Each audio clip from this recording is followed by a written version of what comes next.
He woke up on the edge of madness, trapped inside his own home. Ikoma was expelled from the hero party just because he awakened the thief class. He couldn't believe it. While his former teammates basked in glory, he was the only failure left behind. At that moment, a monster alert sounded. Ikoma thought he could win, but he was defeated with a single blow. However, when he used his class ability, he stole a legendary item, the Divine Pocket Watch, which grants the choice to go back 10 years in time. Of course, he accepted. Ikoma returned to his youth. Now, with a legendary class, he defeats monsters, clears dungeons, and evolves faster than every other student. The story opens with a terrified man asking what his companion just said. He wondered if it was some kind of joke. After all, they had started this team together and had finally reached S rank. So, the guy just couldn't understand why this was happening. Staring at him grimly, his companion said that it seemed he didn't understand, so he would say it again. With that, the man yelled, calling him Ikoma Ichinose. To his horror, they told him they wanted him out of the glorious sword team. 15 years before that event, portals began appearing all over the world. These portals acted as gateways to supernatural realms, which started expelling the monsters that lived there. Meanwhile, a portion of the population began to awaken game-like abilities and levels, allowing them to fight back. This group of people with awakened abilities were sent to combat the portals. They were called hunters. Someone was reading something in a completely different script. At the same time, he was accessing his awakened system. Hunters can select any character class they prefer, but some classes, like mages, are slow to cast attacks and difficult to control, so they have a high mortality rate. The boy was undecided about what to choose, so he decided to pick the rogue class, which has great agility, since his priority was to gain experience and get stronger. Ikoma saw something that surprised him. His plan worked. He soon gained a lot of experience points, becoming a high-level hunter known as the Swift Blade. The portals gradually brought more devastation to the world. A magnificent wing appeared. It was a monster that looked very much like a griffin. He began fighting on the front lines for the safety of his country and the world, and he genuinely believed it would stay that way. His leader said they wanted his teammate out of the group. Stunned, Ikoma asked why, but the guy was already out of patience and asked if he really didn't know, stating that the protagonist knew the real reason. The monsters were getting stronger and stronger, but none of his teammates' attacks were working. On top of that, he was terrible as support. The protagonist clenched his fist, trying to contain his anger. The man said that rogues were good for their speed, but that was a thing of the past. He claimed that no one chooses the rogue class anymore, since mages can deal more damage even at a low level. Furthermore, the guild had decided to remove him from the S-rank hunter list, so Ikoma wouldn't be killed in high-level portals. The protagonist tried to appeal, stating that he understood his flaws. Even so, he had risked his life to contribute to the team. The guy says that, besides, no one can distract and poison monsters like he can. They stared at each other for a moment. But the leader stated that at least he didn't seem discouraged, asking the protagonist to continue. Ikoma asked what he meant by that. His companion just gave a small smile. Walking past him, the man said that either way, he was off the team. With that, he walked away while the protagonist stood paralyzed. Ikoma remained motionless, not understanding what had just happened. A little later, in a place littered with empty bottles, trash and cigarettes were part of the mess. He was in tears, sitting on the floor holding a lighter in one of his hands. Looking to the side, he noticed something. He admitted that being a hunter meant everything to him. Even without being in the spotlight, he always thought his efforts would be valued. He let the ash fall from his cigarette, stating that this was his reward for all that sacrifice. He also remembered that he was never good enough. That's why he bought supplies with his own money and invested in equipment. Because of that, he didn't have a single cent left. He had lost his S-rank classification and now couldn't even enter high-level portals. The protagonist saw a notification on his phone saying that the glorious sword team had succeeded in their expedition in China. They had managed to clear the Taodi Palace, a portal everyone said was impossible to conquer. Everyone was celebrating, extremely happy about it. On the other hand, the protagonist was frozen watching this. He watched the chat talking about the event. Some people asked where Ikoma was, while others said he was kicked out for being dead weight. Seeing those comments, the guy got extremely angry and threw his phone against the wall. He questioned why he had become a rogue. He knew he'd have enough to survive if he sold all his equipment. However, it wasn't that simple. He remembered when he was with his team. He started screaming while crying, stating that he sacrificed everything for them. Falling to the floor, he realized he had nothing left. Suddenly, his phone emitted an alert. Seeing it, the protagonist was very surprised. It said an S-rank monster had appeared in the Morima Ward, Tokyo, asking everyone to evacuate to a safe location. This made the guy extremely nervous. After all, the glorious sword team was out of the country. There were no hunters in that area who could subdue a monster of that level. And he wasn't much different, since he couldn't do anything alone either. But the guy's eyes fell on his equipment. Still a bit apprehensive, he realized he could try something. A large monster, which seemed to be wearing armor, flew across the sky. The protagonist was fighting it, stating that luckily he hadn't sold his gear. This was Kronos, the space-time dragon, a being far more threatening than he had imagined. Ikoma assured himself that this, at least, would be a glorious end to his career as a hunter. Though a bit apprehensive, the guy declared that they should begin their final battle. With that, the dragon let out a great roar, causing several stone fragments to rise. Rushing towards it, the protagonist told himself he was a hunter. He had to buy time for people to evacuate and for other S-rank hunters to arrive, so he leaped to attack the monster. Kronos also charged towards its enemy, preparing to strike. Frightened, the protagonist noticed his opponent was incredibly fast. His dagger was shattered in half. He quickly tried to dodge the attack. With great difficulty, he succeeded. However, behind him, a massive explosion erupted. He stared in shock at all that power. The dragon let out another roar as it faced the helpless man. Ikoma realized mentally that he would die if he got any closer. So, he used the double-bladed scythe, Hydra, but it didn't do a single bit of damage to his opponent. Getting more and more nervous, the protagonist realized it was immune to poison. Surprisingly,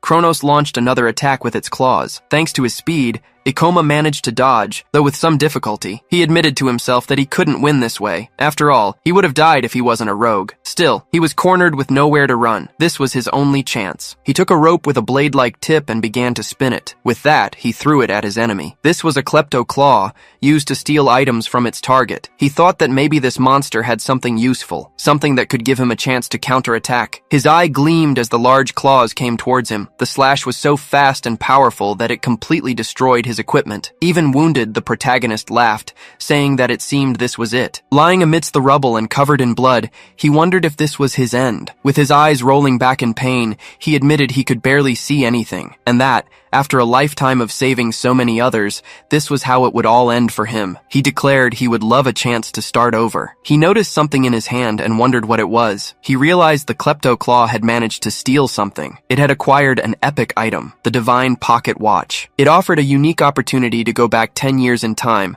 with a single use. He was stunned by this, questioning if he could really go back 10 years. Still agonizing in pain, the protagonist asked again if it would really work. He noticed the dragon was coming to attack him again. Ikoma remained hopeless as he saw the blow coming, declaring that this was no time to think about it. Using his last bit of strength, he squeezed the watch while shouting that he wanted to go back to the past. The monster's huge paw was extremely close to his body. One of the claws finally pierced his chest, and he felt his consciousness fading. Suddenly, he heard loud noises and wondered what was happening. Opening his eyes, the protagonist realized he was on the floor next to his bed. In his hand was an alarm clock showing the year was 2030, a Friday, at 8:00 a.m. A bit flustered, Ikoma complained, asking if he was dreaming. With that, he opened his window curtain. The former S-rank hunter was surprised by what he saw before him. Looking at his phone, he realized it was the calendar from 10 years ago. He remembered the divine watch. So, he quickly opened his status window. Surprised, he saw that his class hadn't been set yet.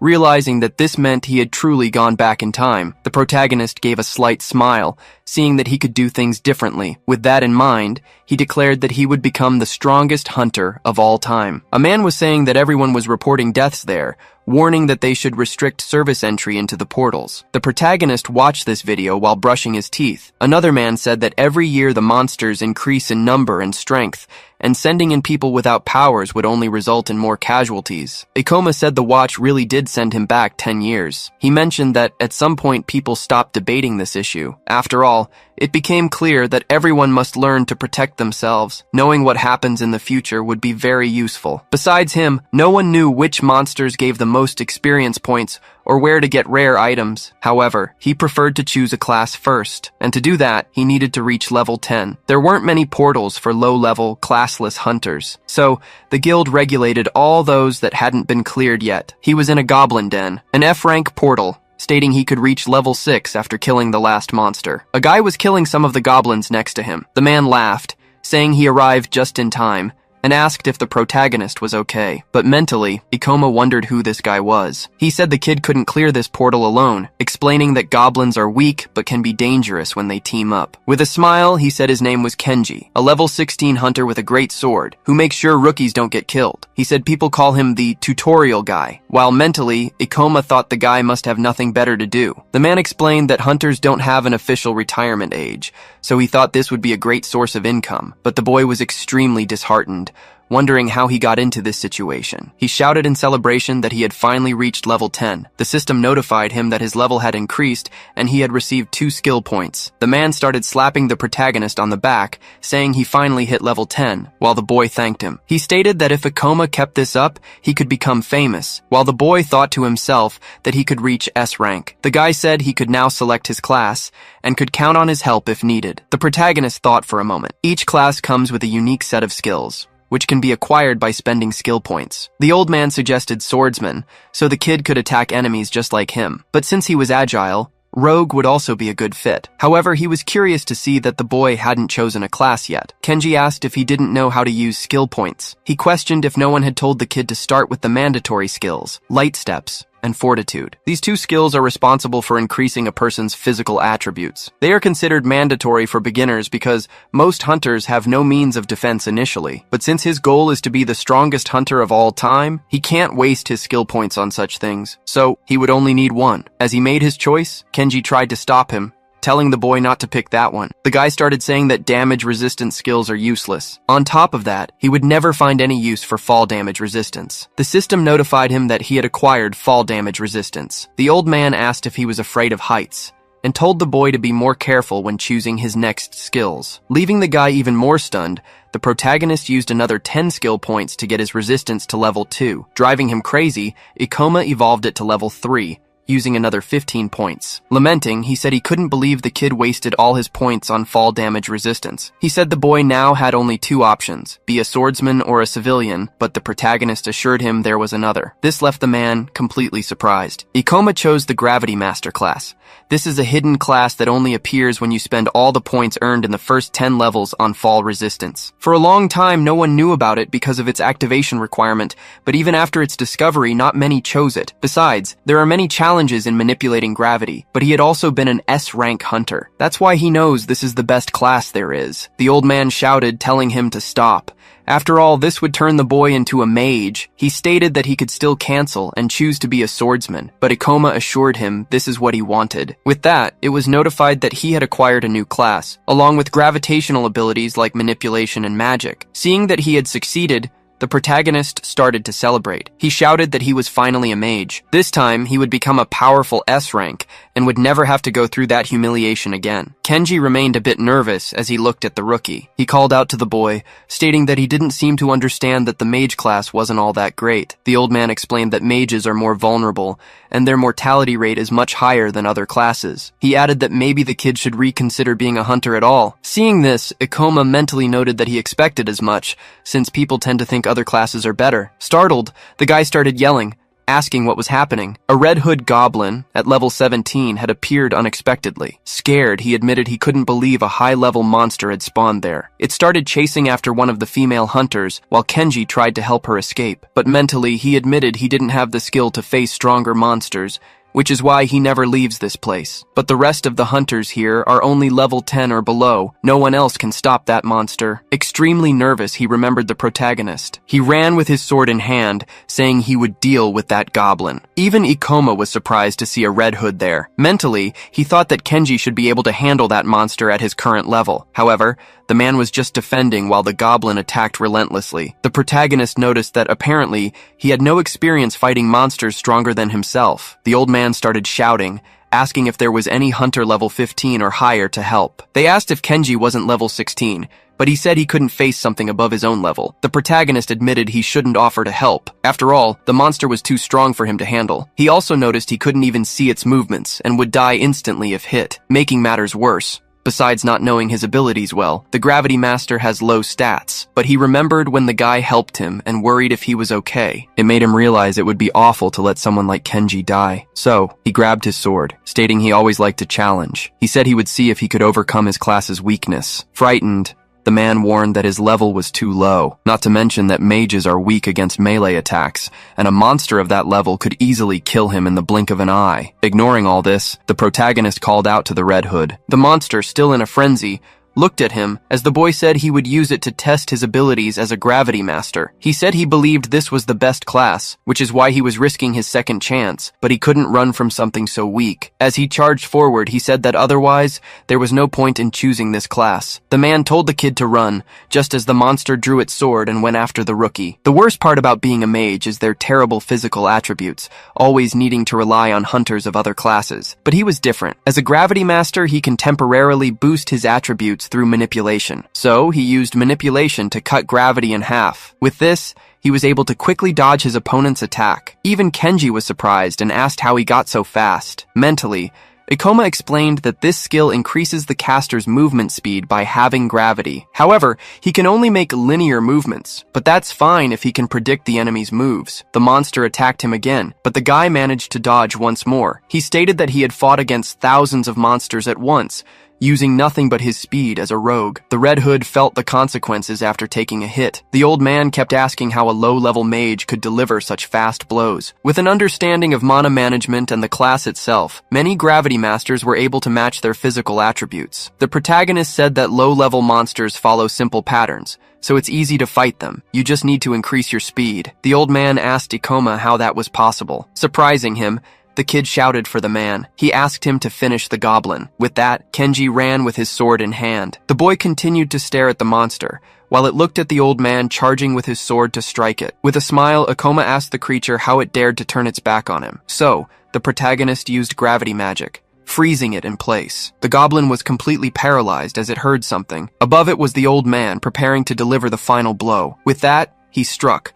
causing the protagonist to level up twice. Seeing the goblin's corpse, Ikoma realized it had actually worked. With a sense of relief, he said this fight was proof that he could become the most powerful hunter of all time. The people around noticed that this hunter was new, yet he had defeated the Red Hood with great ease. Mentally, Kenji realized that Ikoma had managed to surpass the monster's speed, even as a low-level hunter. Watching the boy, he was incredulous that the kid didn't even realize what he had just done. Still a bit nervous, he said the rookie had above-average talent. He wondered who Ikoma really was. Suddenly, the protagonist felt a sharp pain. He leaned against a rock, catching his breath. He noticed he had used all his mana. He also realized he would have to work a bit more on developing his ability to use skills. On the other hand, the old man was apparently happy to see he was alive. The man approached him and thanked him for his help, asking if he wanted a piggyback ride. Ikoma said that was pretty embarrassing, but he would have to accept. There were many people inside the portal, but only the protagonist, who had become a hunter just a few days ago,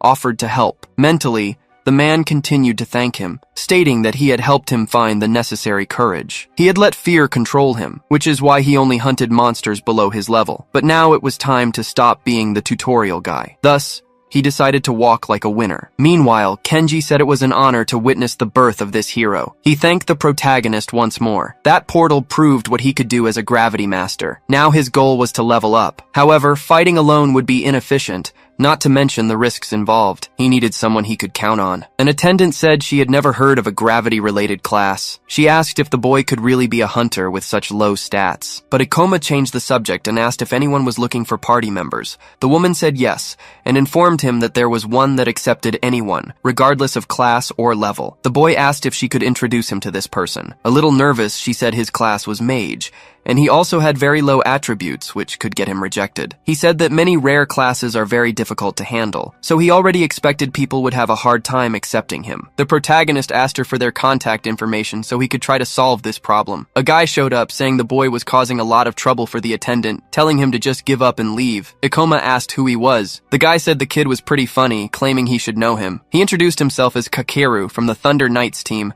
stating that all hunters know them. The protagonist noted they probably only had melee classes. The guy said yes, after all, mages are useless. He said they are a bunch of cowards who can't even get close to a monster. That's why those people don't deserve to be hunters. So, Kakeru said the boy should have done his research before choosing a class. On top of that, the kid's stats were terrible, saying he felt offended seeing him give rare classes a bad name. Ikoma questioned if that meant he also had a rare class. Kakeru confirmed it and asked if the protagonist wanted to see what he could do. Pointing his sword at the boy, the guy told him to witness his power. Raising it, he used Lightning Summon. After that, he said this was the best character class, as it has incredible attributes and skills. The people around were surprised, saying they didn't know such classes existed. The guy looked proud as he saw this. The attendant said that using skills there was prohibited, but Kakeru assured her he needed to do it so the kid would understand. With a mocking look, he said it was none of his business, but stated it was very arrogant for the protagonist to want to join a team. While the guy was bragging, the protagonist was interested in the fact that he was a Thunder Knight. This class can deal a good amount of damage, but its movements are simple and unsuitable for complex battles. Thus, he would soon be in big trouble when facing monsters that are fast or immune to electrical attacks. Meanwhile, several people were saying that mage classes are useless, and that all the commotion was because the boy wanted to join a team. On the other hand, other people were admiring and envying Kakeru for his Thunder Knight class. Ikoma said that portals were a relatively new phenomenon at that time, so this wasn't very surprising. He stated that he had almost forgotten how mages used to be treated. People always thought that attribute points and extraordinary skills were everything, so maybe he would have to fight alone. The attendant called out to Kakeru, stating he didn't need to say things like that. The protagonist thanked her, saying he shouldn't have asked, and informed her he would be alone for now. The guy said maybe he should reconsider the whole idea of being a hunter, assuring him he didn't want to find his corpse lying around. As he left, Ikoma thanked him for the advice. Kakeru continued to watch him as he walked away. In the Hunter Guild's archive room, Ikoma read a book and said it would take a long time to earn people's trust, so he couldn't join temporary teams for now. Therefore, he needed to team up with someone he could count on long term, or someone with a class he had good synergy with. But before doing that, he would have to level up and achieve something noteworthy. He had a relatively easy time defeating the Red Hood and discovered what a gravity user could do. He wondered if he should challenge himself in a portal with higher level monsters. He looked for the ideal one, noting that the level 25 Temple of Statues seemed like a great choice. Controlled portals are managed by the Hunter Guild and are kept open for hunters to gain experience. The strongest monster in that portal is the Stone Knight, making that place perfect for low-level hunters to earn money. And when he manages to hunt the monster there, some teams might consider accepting him. People can enter these portals even if their level is lower, and he can gain experience by hunting monsters near the entrance. Closing the book, Ikoma affirmed that he could do this. So he said he would level up in the Temple of Statues and start looking for some team members. Inside a dungeon, a person was running down some stairs. Injured, he declared that this was ridiculous, that it made no sense at all. Suddenly, he tripped over something. The boy fell to the ground, screaming as he looked terrified at something. With that, a huge impact occurred. A stone monster stood there, covered in blood. The attendant was shocked, noticing he was only level 12 and yet wanted to go to the Temple of Statues alone. But the protagonist said there was nothing in the regulations preventing him. Still nervous, she said she understood, but she insisted he was trying to get himself killed. After all, the recommended level for that portal was 25. The woman added that, on top of that, many unexpected things can happen inside a dungeon. As Ikoma walked away, the protagonist stated he would just take a quick look, saying he wouldn't stay there for long. In front of the portal, he told himself he needed to take some risks to get stronger. After all, he constantly fought monsters with higher levels.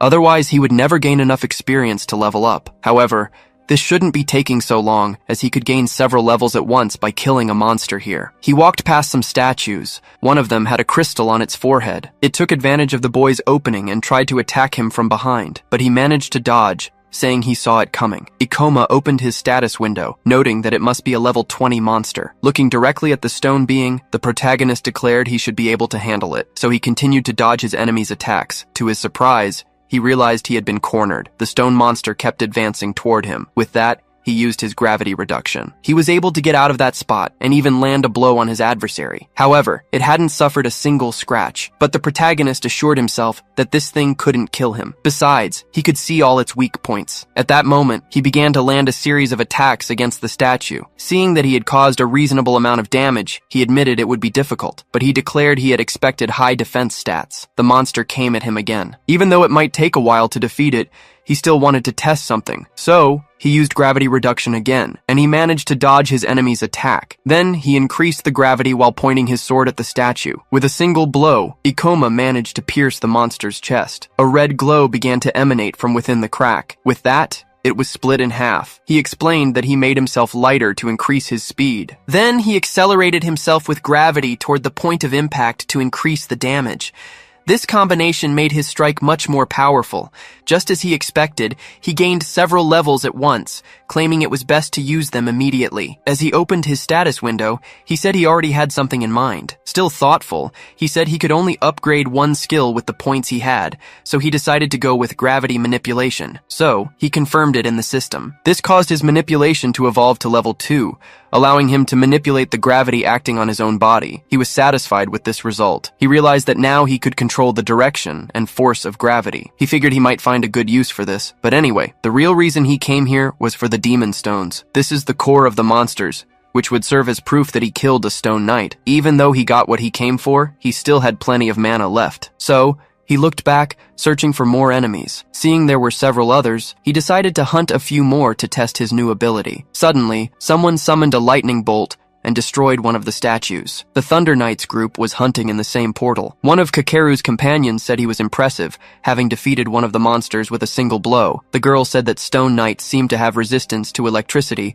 but his skill was superior. The guy said it was too easy and asked if all controlled portals were like this. Laughing, he said it was taking longer to level up now, suggesting they should go to a portal with stronger monsters. He stepped on one of the smoldering stones. For some reason, the man did this without saying anything. His companion asked if he didn't think he was too harsh on the kid from the guild, but Kakeru assured her that someone needed to teach those people where they belong. The guy said he really did him a favor since the kid could have died. Even though he was a bit harsh, it was to make him aware. After all, someone had to say it. His colleague said he didn't seem to have that intention. Suddenly, they heard a very loud noise coming from another room. Drawing his sword, Kakeru asked if it was the same monster. His friend said that this space was taller than the last one, but the guy said it didn't matter. After all, some monsters are just a bit bigger than others and nothing more. However, a giant stone warrior appeared. Both of his colleagues were scared, asking what that was. Excited, the guy said it was finally getting interesting, since that was a level 30 statue. It was higher than the other monsters that came before. His friend, frightened, stated they couldn't fight a level 30 monstrosity. Indifferently,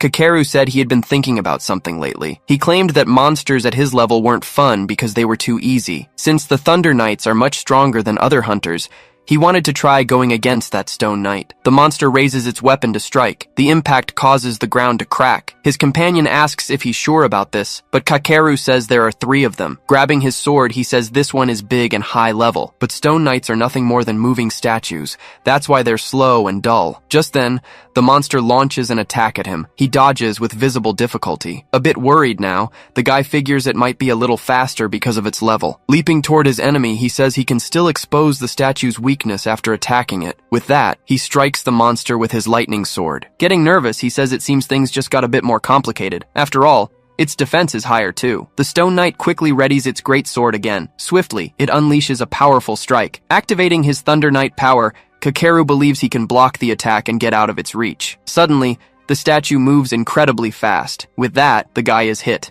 His chest slashed open. Lying on the ground, he wonders how it can be so powerful. Terrified, he says there are only a few items with higher levels than his, but this thing is apparently on another level. His companion calls out to him. Scared, the man tells everyone not to underestimate the enemy's strength. But before he could finish his sentence, the statue was already moving toward the girl. With great difficulty, she manages to block the blow with her sword. Her other companion shouts for Karen as she's thrown aside. However, he is also struck in the stomach. The blow is so strong that he even spits up blood. Seeing both his companions down on the ground, Kakeru grows even more frightened. Panicked, he complains about what's happening. Staring at the huge monster, the guy wonders if it was always this intimidating. Summoning his power, he declares that he's special anyway. With that, he unleashes a massive lightning attack against the knight. He claims to have poured all his power into that lightning bolt, sure that nothing could withstand such a massive blow. But the monster catches the lightning-covered sword with its bare hand. Kakeru is completely stunned by this. He remembers his companions saying they had lightning resistance. Causing him to lose almost all hope,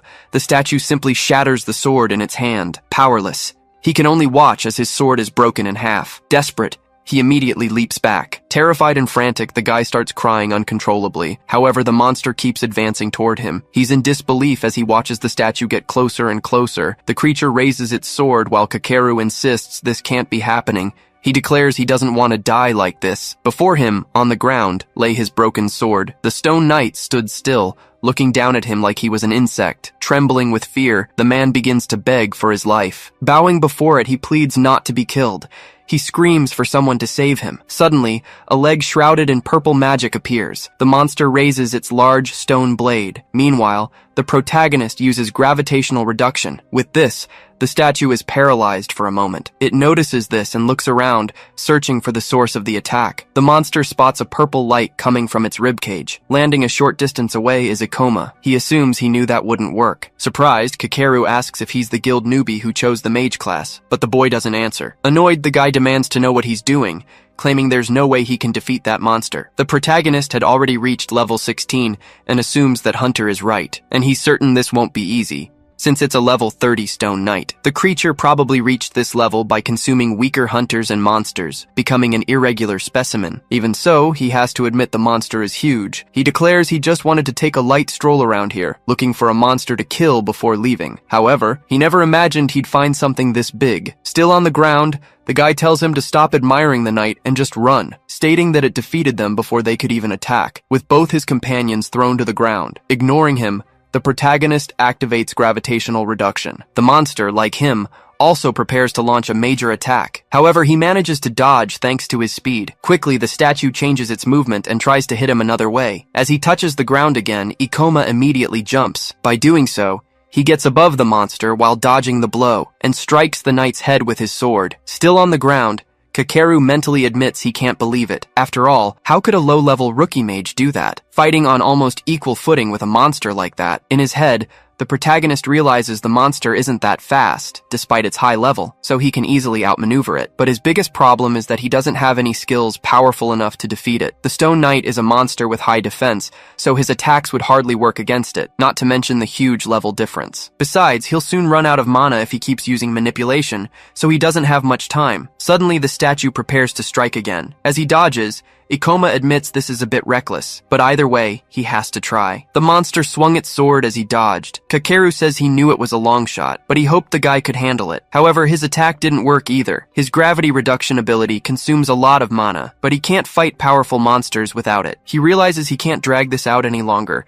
so he decides to end the fight at once. Another huge slash comes his way. The boy dodges again. He uses his ability to leap a second time. The protagonist spins in the air to gain more force. Suddenly, he uses his body's gravity to pin the enemy's sword to the ground. The monster tries to hit him with a punch. Ikoma jumps again, escaping another blow. He lands on his opponent's head. Surprised, Kakeru asks how he can move like that, and if it's because of his class. The protagonist jumps on the monster's head once more. He mentally admits he'd rather save his level 2 manipulation skill, but he's out of options. So, he activates reverse gravity. With that, the boy is upside down, his feet planted on the ceiling. He notes that he can apparently use this skill on himself, while his enemy searches for him, and he ends up surprised, thinking that this is quite interesting. The protagonist prepares himself, declaring that he should be able to deal the necessary damage from that height. Determined to handle it, he uses gravity increase. Preparing his sword, Ikoma says that it will increase his weight. Combining that with the acceleration of the fall,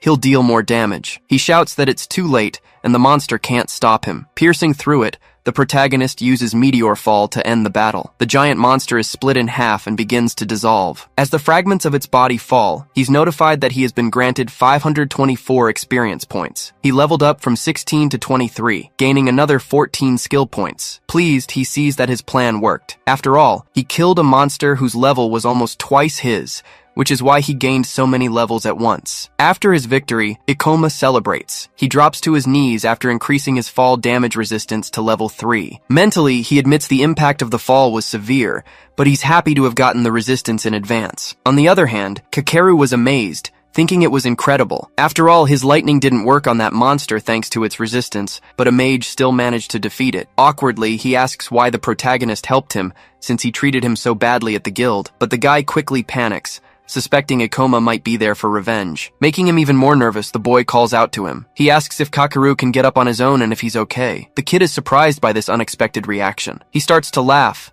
seeing it wasn't what he imagined. Extending his hand in return, the guy thanks him for saving him. Sometime later, at the Hunters Guild, the receptionist was terrified, asking what he was talking about, asking if a level 30 Stone Knight really appeared. Getting even more stunned, she asks if the protagonist actually defeated it. He just confirms. without giving many details. She claims it's impossible, since he had just started and was all alone. Taking out the monster's demon stone, he asks if that's proof enough. The receptionist says a core of that size can only come from a level 30 or higher monster, and even though it's hard to believe, she'll register it. She asks if the boy wants to exchange the stone for money, calculating it should be worth about 200,000 yen, but the protagonist says not for now. After all, he needs it to prove his skills. Suddenly, someone calls out to him. It was Kakeru, who says he was looking for him, wanting to thank him one more time. He also says he has a great offer. Opening his arms, the guy asks if he'd like to join the Thunder Knights. All the hunters around are surprised that the Rising team is inviting someone. Seeing the core in his hand, people start saying Ikoma must be incredible. With a smile, the guy says this is his lucky day, assuring him that he rarely finds himself receiving any kind of favor. The protagonist feels a bit awkward, while the kid tells him not to be shy. But Ikoma says that, unfortunately, he'll have to refuse the offer. Kakeru is surprised by this, asking why he refused. In disbelief, he asks if the boy wasn't looking for a team. The protagonist says yes, but informs him that he's changed his mind. With that, he turns his back and starts to walk away, leaving the guy in shock. Mentally, Ikoma assumes that if he can keep leveling up like this, he's sure to achieve what he wants. Soon, a portal called the Theater of Maniacal Dreams will appear, and inside it is a unique and incredible item. Therefore, thanks to the memories of his past life, he will be the first to clear the gate. Someone places some stones on the table, saying they'd like to exchange them for money. The people around get nervous. The receptionist asks how he manages to kill so many monsters every time, stating that she thought he worked alone. The protagonist ignores her and says he has one more thing. He requests a promotion to D rank. An F rank hunter is promoted to E rank upon choosing a class, and only D rank hunters or higher go to portal disasters. The receptionist informs him that he can only request the promotion when he reaches level 25. Showing his status window, Ikoma says that in that case, there's no problem, as he's already level 26. The woman is extremely stunned by this. After all, he's a mage who works alone and has already reached such a level. She asks how someone could gain so many levels in such a short time, declaring it's suspicious. The receptionist asks if gravity masters are that strong. After some time, Ikoma says he's finally been promoted. Now he has something beyond an incredible class, along with his 10 years of knowledge and experience as an S-rank hunter. Leveling up too fast might attract unwanted attention, but he needs to hurry to make it in time. Many portals become available when a hunter is promoted to D rank, also making it easier to join teams. Most importantly, it will allow him to enter the portal where that great unique weapon will appear. The hunter who got that weapon in his past life became a serial killer, probably from obtaining such strong power all at once, but this time, he won't let it fall into his hands, and for that, he needs someone to help him clear the portal. He starts looking around, stating that a large team isn't necessary, as it could be problematic at a certain level. Having at least one more person will do, since he prefers to be prudent for now, but for that, he needs to find someone who can complement his gravity stability. He wonders which skills would be suitable for the portal he's about to face, and the best fit is to find someone who works alone but isn't against teamwork. The protagonist gets pensive for a moment, complaining that he's being too demanding. To find someone in time, he needs to search all the guilds in the region. After some time, he assumes he spent half his day visiting guilds. This was already his fourth one. As he enters through the door, he says maybe he should give up on a few things. Suddenly, he sees someone calling their companion useless. A girl, nearly crying, apologizes, but her colleague says an apology won't change anything. Ikoma wonders what they're arguing about. The girl points at Satsuki, stating that she's fired. The girl tries to plead, assuring she'll try harder. But annoyed, the leader says her skills are terrible, with long cooldowns, calling her techniques useless. She says that, in fact, Satsuki should pay them for having carried that dead weight for so long. The girl is at a loss for words. Meanwhile, the protagonist was watching everything. He recalls being kicked out of this group, but tells himself there's nothing he can do for her. He can't have a partner just out of sympathy. His life depends on it. His ex-leader starts mocking Satsuki, saying it's a shame she chose the useless class. She claims it's miserable and useless, just like her. Moreover, she says she knew what would happen the moment she heard the girl was a sorceress. For some reason,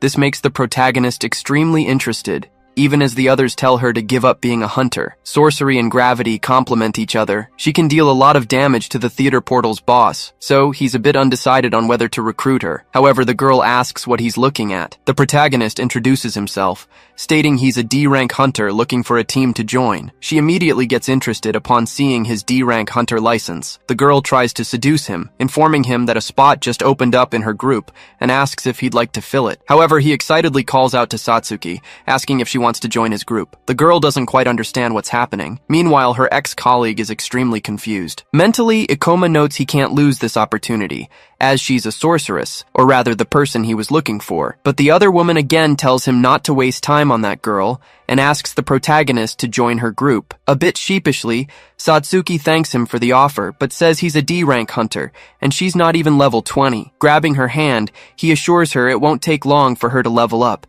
declaring he needs her help. She says her class is useless and she doesn't want to drag him down. Still, Ikoma repeats that he can help her. The girl says she has no confidence in herself, suggesting it might be better if she really quit, but he says he won't ask for much, pleading for a chance. He assures her he can help her gain the confidence she needs. Bowing, Satsuki says that if he really wants her, she'd love to be part of his group. However, her ex-colleague says she can't believe he chose a useless person for his group, claiming he'll regret it. The boy thanks her for the advice, but says there's something more. As he passes by her, the protagonist states that he knows more about classes than anyone else. Right behind him was his new partner. A sorceress can cover a gravity master's weak points, and the best part is that this class can do incredible things in the theater, and that's already as good as his own weapons. After some time, they were elsewhere. The protagonist thanks her for coming with him. The girl says that sorceresses aren't that useful, but the protagonist says he's also from a mage class, stating that she might feel useless now, but that will change in a few years. Now, she asks if he really thinks so,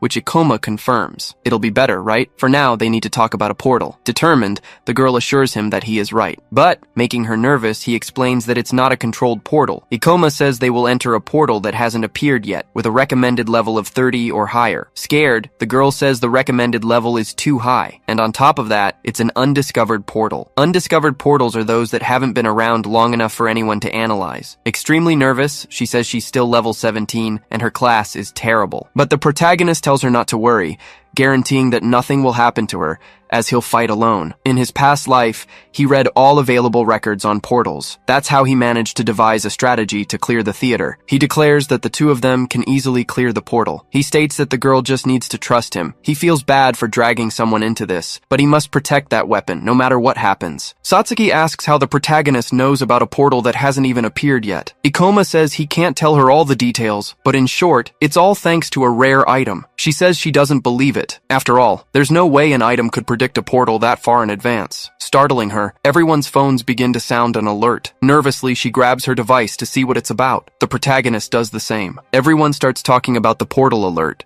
especially since it's near a neighborhood in Sikyo. Satsuki asks if this was the portal he was talking about, but the protagonist just says they start the next day. He explains that probably no one will be able to clear the portal in a week, but after killing the boss, you get a reward. After some time, they were already looking for the portal while the girl asks if Ikoma is sure. They notice that the Ministry of Portal Eradication had already set up at the location. Suddenly, a woman runs up to them, asking if they are hunters. She asks them to report any information they find about the portal, be it its layout or the skills the monsters use. However, they must prioritize their safety, as there have been many deaths in undiscovered portals. They say the ministry can count on their work. Satsuki asks why he didn't tell them they were going to kill the boss, but Ikoma explains she would have stopped them. Once inside the portal, he warns that this one is different from the others, and asks if the girl is still anxious. The girl says yes, then starts to stutter. The protagonist apologizes for asking such a difficult favor, but he assures her he'll fight all the monsters alone, and if he can't handle it, they'll both leave immediately. Afraid of being abandoned again, Satsuki starts to say she'll do her best. She says the protagonist can even use her as bait, but Ikoma says that won't be necessary,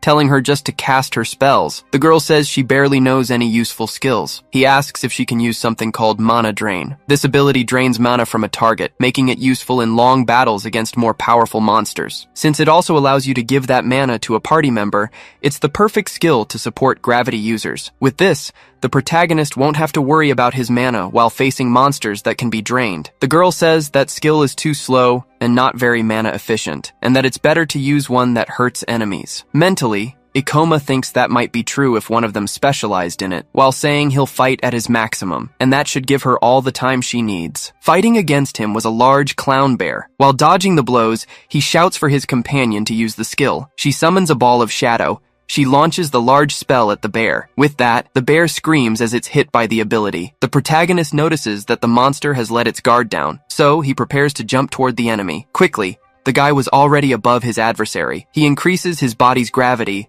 and attacks the bear's head. After defeating it, Ikoma sheathes his sword, preparing for more. He says that was extremely easy, while gaining another 212 experience points. Surprised, the girl says she gained 3 levels at once, but she again says she feels bad for letting him do all the work. But the protagonist assures her he needs her help, as they will go deeper and deeper. Besides, they are a group, so she needs to level up. The girl asks if they are really a team. She says it feels very different. After all, it never felt real when she was with Aoi. Smiling, Satsuki resolves to be more useful in the next battle. On the other hand, Ikoma tells her not to push herself so hard. A little nervous, he tells himself that they should be fine and that they will defeat the boss and secure the rare items. A man named Kaoru got this item in his past life. He used it to become the worst criminal in the history of portals. You can be sure that guy never gained power later in the portal, so they probably won't find her. After all, 2 days have passed since the theater opened. Meanwhile, a man was fighting. He tries to hit someone with his hammer, but the person dodges. The guy starts to laugh. Using a skill called Life Eraser,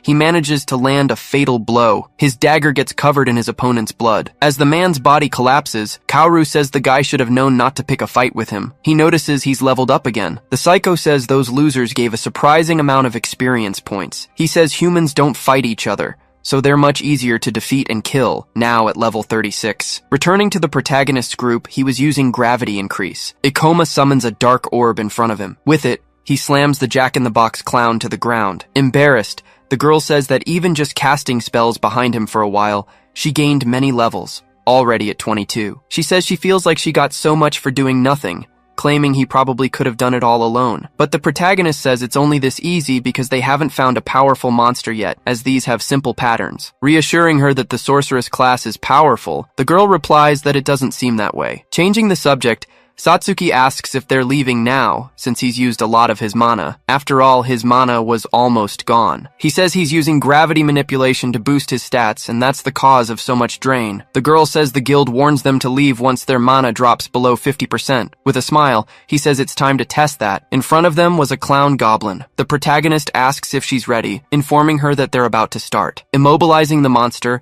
Ikoma tells her to use mana drain. The girl doesn't know how to react. Tying up monsters and draining their mana will allow them to generate a lot of it. After that, she can use the skill on the protagonist to transfer the mana to him. The girl says she understands, but asks him to at least cover the monster's face. But Ikoma says he can't do that without using a skill. Seeing no other option, Satsuki starts using her mana drain ability. The protagonist says now they can do it, while the girl pities the poor monster. It was lying on the ground after being cruelly defeated. The girl says she'll transfer the mana now, but Ikoma asks why she's blushing like that, telling her not to make it weird. She starts transferring the mana to her companion. The protagonist notes his mana went from 16 to 25. The girl assumes it's not as efficient as she thought, since it took them a long time to increase it by only 9 points. He says that's why they'll take the mana from 6 more goblins. The girl is scared by this, asking if they're really going to do that, but the boy says it's a great opportunity to level up. With that, after a while, he lands a cut on one of the monsters. The protagonist says that was the 6th one,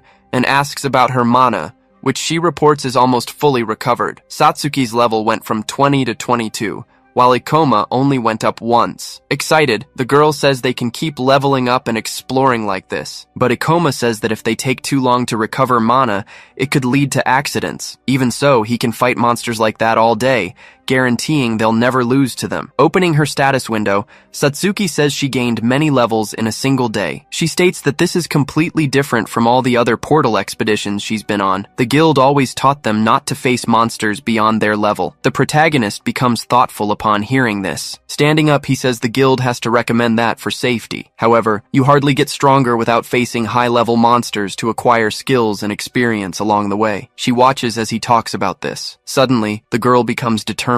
After some time, they were walking in a sort of cathedral, while Satsuki questions if they're really going to clear this portal. Suddenly, he stops and says they're in the right place. In front of a door, Ikoma says the boss of the Theater of Maniacal Dreams is behind that door. So he reaches out his hand to open it. With a big smile, he says they got there in 2 days, and bets the Eradication Ministry didn't expect this. The girl starts to tremble, asking if he's really talking about the boss monster. She claims she's never seen one up close and feels immense fear. He asks if the girl is anxious. He says that if Satsuki is scared, they can come back another time, but his companion says there's no need. She remembers Aoi getting angry with her for always giving up on a fight, but then she wonders what she's talking about. She states she doesn't want to be like that anymore. She declares she wants to change so she can help him, so she'll do everything she can. He sees all that determination. Proud, he gives a brief smile. Crossing his hands, Ikoma says that's the spirit. He assures her they will defeat that boss. However, the girl asks if he's sure that plan is enough. Opening the door, the protagonist tells her to remember what he said, asking her not to worry. That boss will be easy to kill with her sorceress class. They enter the place, which was extremely dark. Surprising both of them, they hear a laugh. In front of them was the maniacal clown,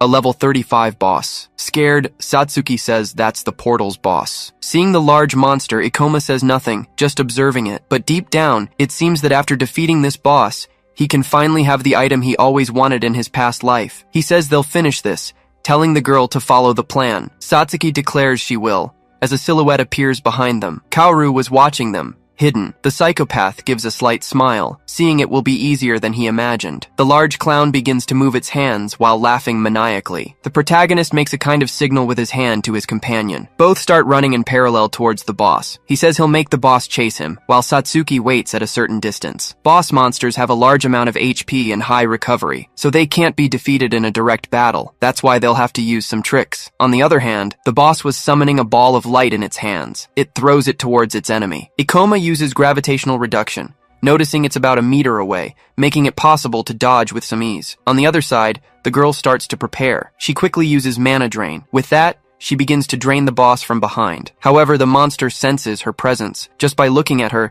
it manages to completely paralyze Satsuki. The protagonist shouts desperately, telling her to run to stay safe. He informs her that the boss will use its teleport attack. He also explains that the attack can't be cancelled after it's cast, telling her to run to the center. Suddenly, one of the clown's eyes starts to glow. Satsuki sees the shadow of that large monster right behind her. Extremely close to her body was the boss with its mouth open, forming a large fireball. Quickly, he launches that attack at the girl. However, the protagonist moves towards it, claiming he's still there. The monster continues to laugh maniacally. On the other hand, Ikoma manages to dispel that fire attack. As she watches, Satsuki thinks that the attack is extremely fast. The protagonist says it's better for him to back away for now, jumping to the clown's back again. The boss's eye glows again as it turns towards its adversary. It uses its teleport to appear in front of the boy. Apprehensive, Ikoma realizes it used the same skill twice in a row. Meanwhile, the giant clown was coming to attack him. Worried, the girl screams for her companion. Surprisingly,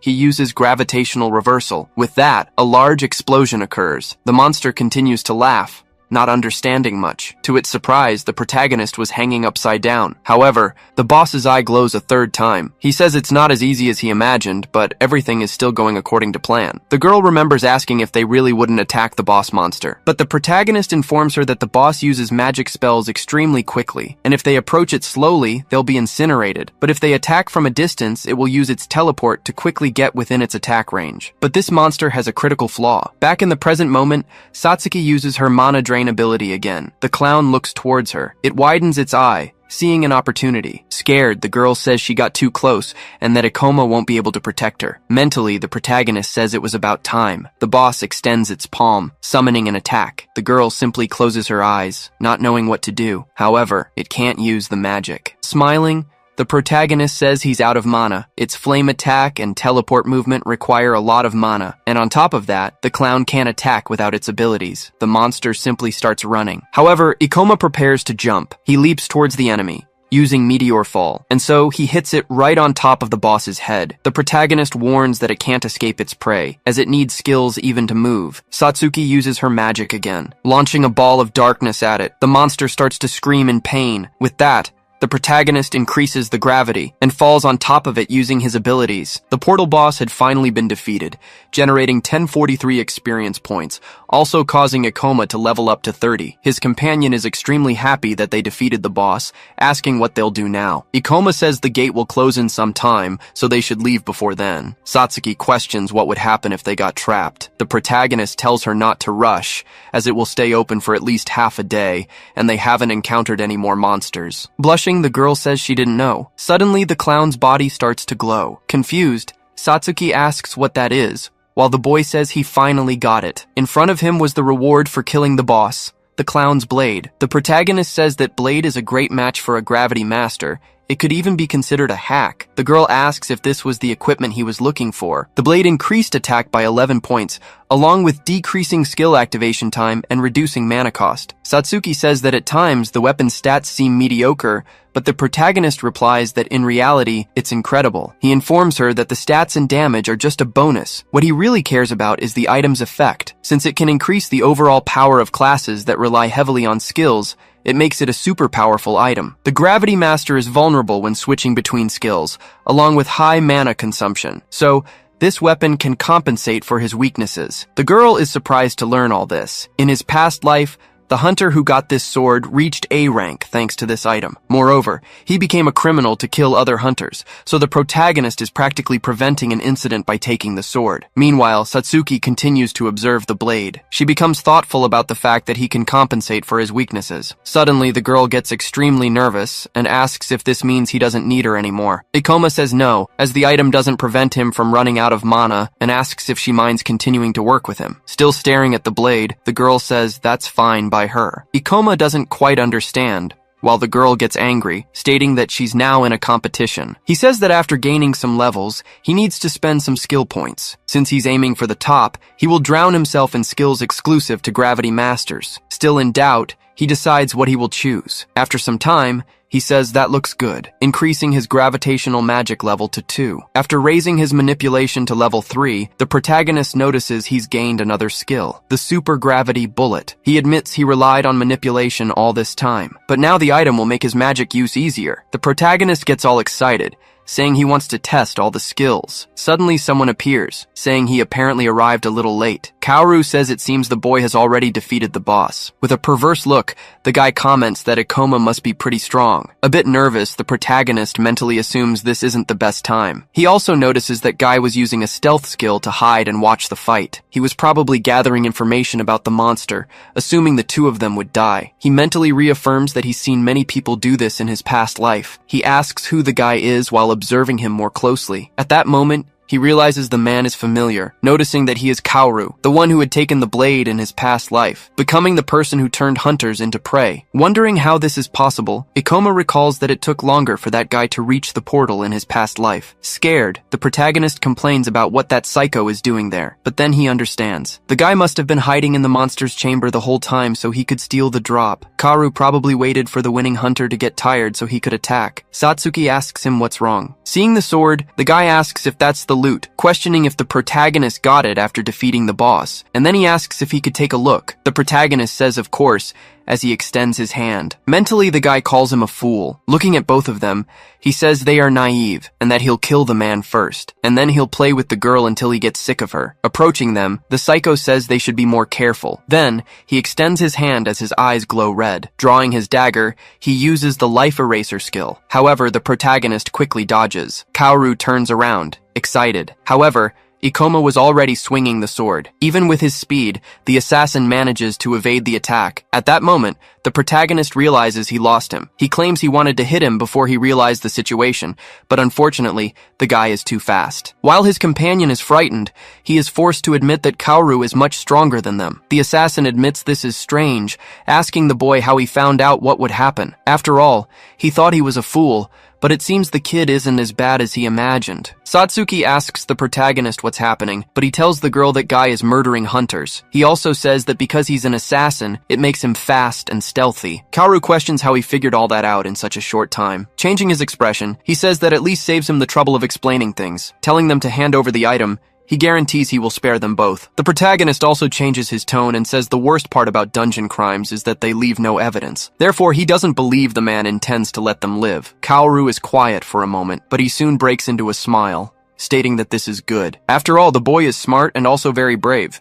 despite being weak. Preparing himself, he declares that he wants to see the protagonist spitting blood as he walks to hell. On the other hand, Ikoma shows no hesitation or anything of the sort. A little nervous, the protagonist admits this isn't good. This is the serial killer who decimated numerous hunters, the person who got the clown's blade in his past life. He confesses he never considered that guy could be hiding in the portal all along. But when their swords clashed, he realized there's no way to beat this guy. The girl calls out to her companion. Surprisingly, the protagonist shouts, telling her to get behind him. Ikoma explains that assassins are fast and deal extra critical damage when they ambush someone. So, The guy will kill her when he gets close enough, as sorceresses are a support class, not for close quarters combat. For that reason, she shouldn't get any closer, asking the girl to leave everything to him. Mentally, the protagonist assumes it won't be easy to fight this guy alone, but he can't let Satsuki face him either. Besides his advantage in combat, he has vast experience and skills for fighting. Along with that, the most important thing is, the girl will panic when she sees the evil things he does. With that,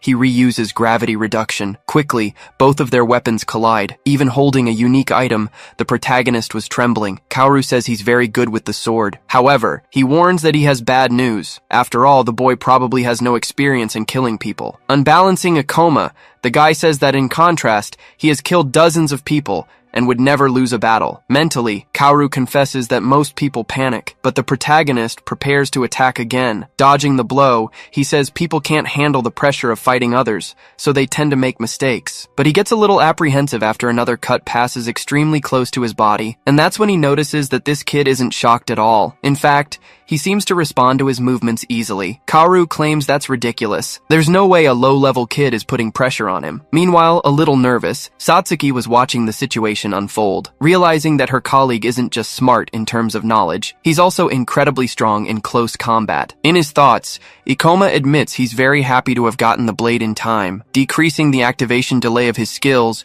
so he can quickly switch between reducing and increasing gravity. He wouldn't be able to withstand his enemy's attacks and would also be out of mana if the sword wasn't reducing consumption. Suddenly, Kaoru yells that the game ends here. He puffs out his cheeks as he prepares to show what he's capable of. With that, the guy spits something dark red. It was a poison needle. Luckily, the boy sees it coming towards him. Skillfully, he bats it away with his blade. The assassin is extremely frightened, declaring that's impossible. Still dazed, he sees the protagonist coming towards him. He dodges, but Ikoma anticipated it and blocked his needle. The guy ends up with a cut on his cheek. Angry, he yells that the kid is very lucky. Attacking back, Kaoru says that won't happen again. On the other hand, Ikoma remained apparently calm. He uses his life eraser skill to try to land the final blow. However, the protagonist activates his ability and increases gravity, managing to knock the blade from the enemy's hand. The assassin feels pain as he stands still. The protagonist says the guy has a skill that allows him to accelerate his arm on the closest path to the target's neck. This makes the guy more and more amazed,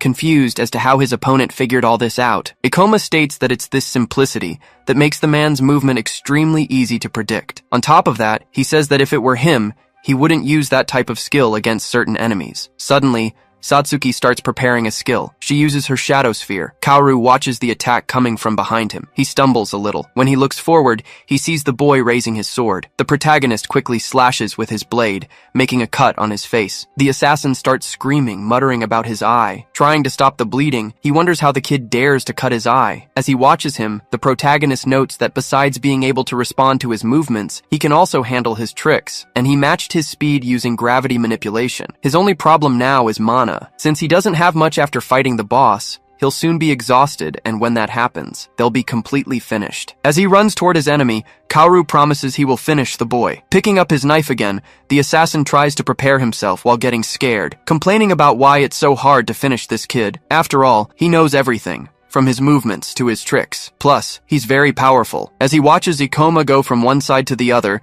he says that's not right. Noticing Ikoma is heading for his blind spot. Trying to dodge the protagonist's blow, he uses shadow steps. Running lower and lower on energy, Ikoma starts to worry. With that, he launches another cut. Kaoru claims the boy has the advantage and wonders why there's still so much desperation. But then, he starts to laugh, declaring he's glad he let him finish the boss. He says out loud that the boy is very strong, stating he would have become a hero if he got out of there alive. Stomping his foot on the ground and laughing like a madman, the guy says that unfortunately that will never happen, promising that the kid will die there. Both he and his colleague watch, a little apprehensive. They continue to trade blows frantically, but now the protagonist was a bit more worn out. Trying to help, Satsuki summons another sphere of shadows. The attack heads toward the assassin, but he uses his shadow steps to dodge. The girl is terrified to see he managed to dodge all of them. Beyond her fear, she's caught up in her own thoughts, convinced she's not being useful at all. Watching her companion fight frantically against a stronger enemy, she realizes that even though Ikoma had the upper hand, the boy was starting to be pressured by his opponent. The psycho keeps screaming, shouting that he loves this. Still trading blows, He says it's not every day you find an enemy where you don't know if you'll kill or be killed. He tells them both to enjoy the battle to the fullest while it lasts. Ikoma tries to land another slash, but the psycho manages to dodge. The protagonist was growing more and more nervous and anxious. Using the sword's weight, the boy uses his leg to try and land a strike. He manages to land a hit on his opponent's chin. The guy gets even more irritated, but quickly tries to create some distance.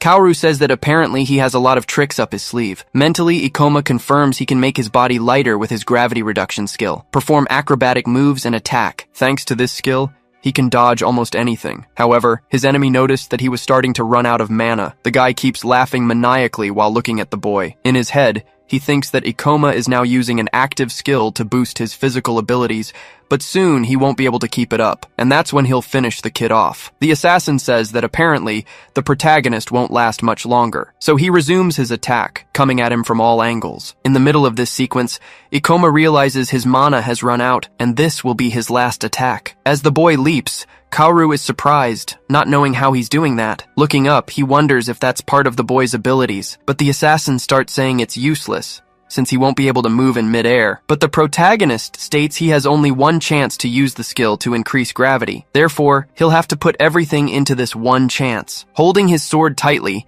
he says he'll pour all his remaining mana into that attack. With that, he uses Meteor Fall, slamming his opponent into the ground. Straining with immense effort, Kaoru asks what kind of incredible power this is. Realizing that no matter how much force he uses, he can't push him back. Unable to hold back his opponent's blade any longer, the guy receives a deep gash across his chest. The protagonist was extremely tired, as he's notified that his mana has reached 0. His companion runs up to him, calling his name. Joyfully, she says that Ikoma won. However, he simply apologizes. As he faints, the boy keeps apologizing to Satsuki. Right behind him, severely wounded, Kaoru gets back up, cursing him. The assassin says the brat must be out of mana now. On his knees, with no strength to move, Ikoma tells his companion to run. Using what little strength he had left, he says the guy wouldn't be able to catch her, but for that to happen, she needed to start running now. Even his opponent admits he's an incredible guy, since he must be exhausted after fighting the boss, and yet,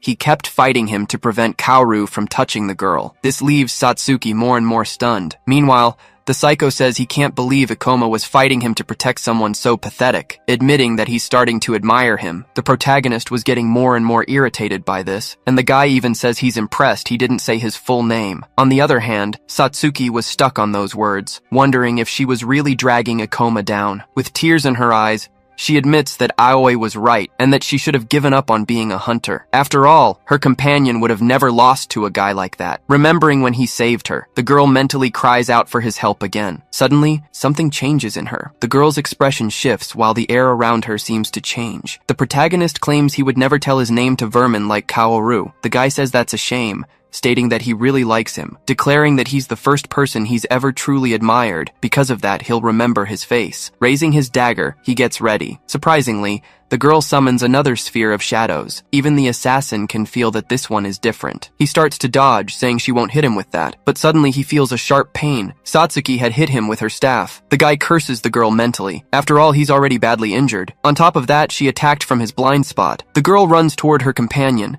as Ikoma asks what she's doing, reminding her that he told her to run. Using some kind of skill, Satsuki says she will never run away again, since he convinced her that she has the power to make things right. With that, she uses mana transfer. This allows him to regain some of his strength. Seeing all that energy, the assassin doesn't quite understand what's happening, but he yells, warning that he'll kill her first. Quickly, the guy activates Life Eraser. Ikoma looks directly at him, but she didn't show fear but rather a certain indifference. The protagonist thanks her for saving them both. Now he was back on his feet and had stopped his enemy's attack. Ikoma begins to recover some of his mana. Startled, Kaoru wonders if his enemy has already recovered enough mana to use that skill again. The guy says that's pushing the limits, but the protagonist says they were a team from the start. That was even before he ambushed them. Besides, he's recovered his mana while Kaoru is still severely injured, declaring that now he wants to see who will win this fight. Quickly, he attacks his opponent again. The psycho gets scared as he tries to dodge. However, the protagonist gives him no opening.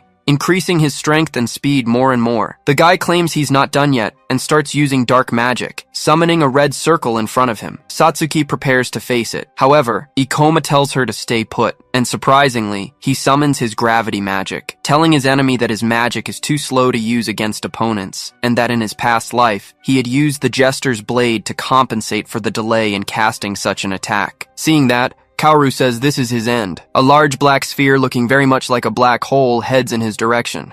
And just like that, he was hit dead on. Kaoru lamented his defeat by a low-level kid. Ikoma stood with his weapon, while Kaoru lay fallen amidst the debris. The government didn't yet have laws for portal incidents, so the Ministry of Monster Eradication ignored them. Because of this, an unspoken rule was established to not mention such cases. But with Satsuki present, Ikoma knew he had to do the right thing. He declared he would keep the man under observation. He then instructed Satsuki to leave the portal and contact the ministry, and she readily agreed. Monsters didn't appear in already cleared portals, making it safe to send the girl alone. As Kaoru remained injured, Ikoma kept a watchful eye. He breathed heavily, admitting he'd underestimated the other guy because of his level. Still, he realized the kid had a lot of battle experience, and wondered about his identity. Later, Ikoma and Satsuki were sitting in a crowded coffee shop. Soon, a news alert popped up on a phone about the arrest of a serial hunter-killer. He looked at the phone, aware that the ministry had managed to arrest Kaoru. Satsuki commented that the agents didn't ask any questions. With that, Ikoma explained that crimes inside portals are hard to prove,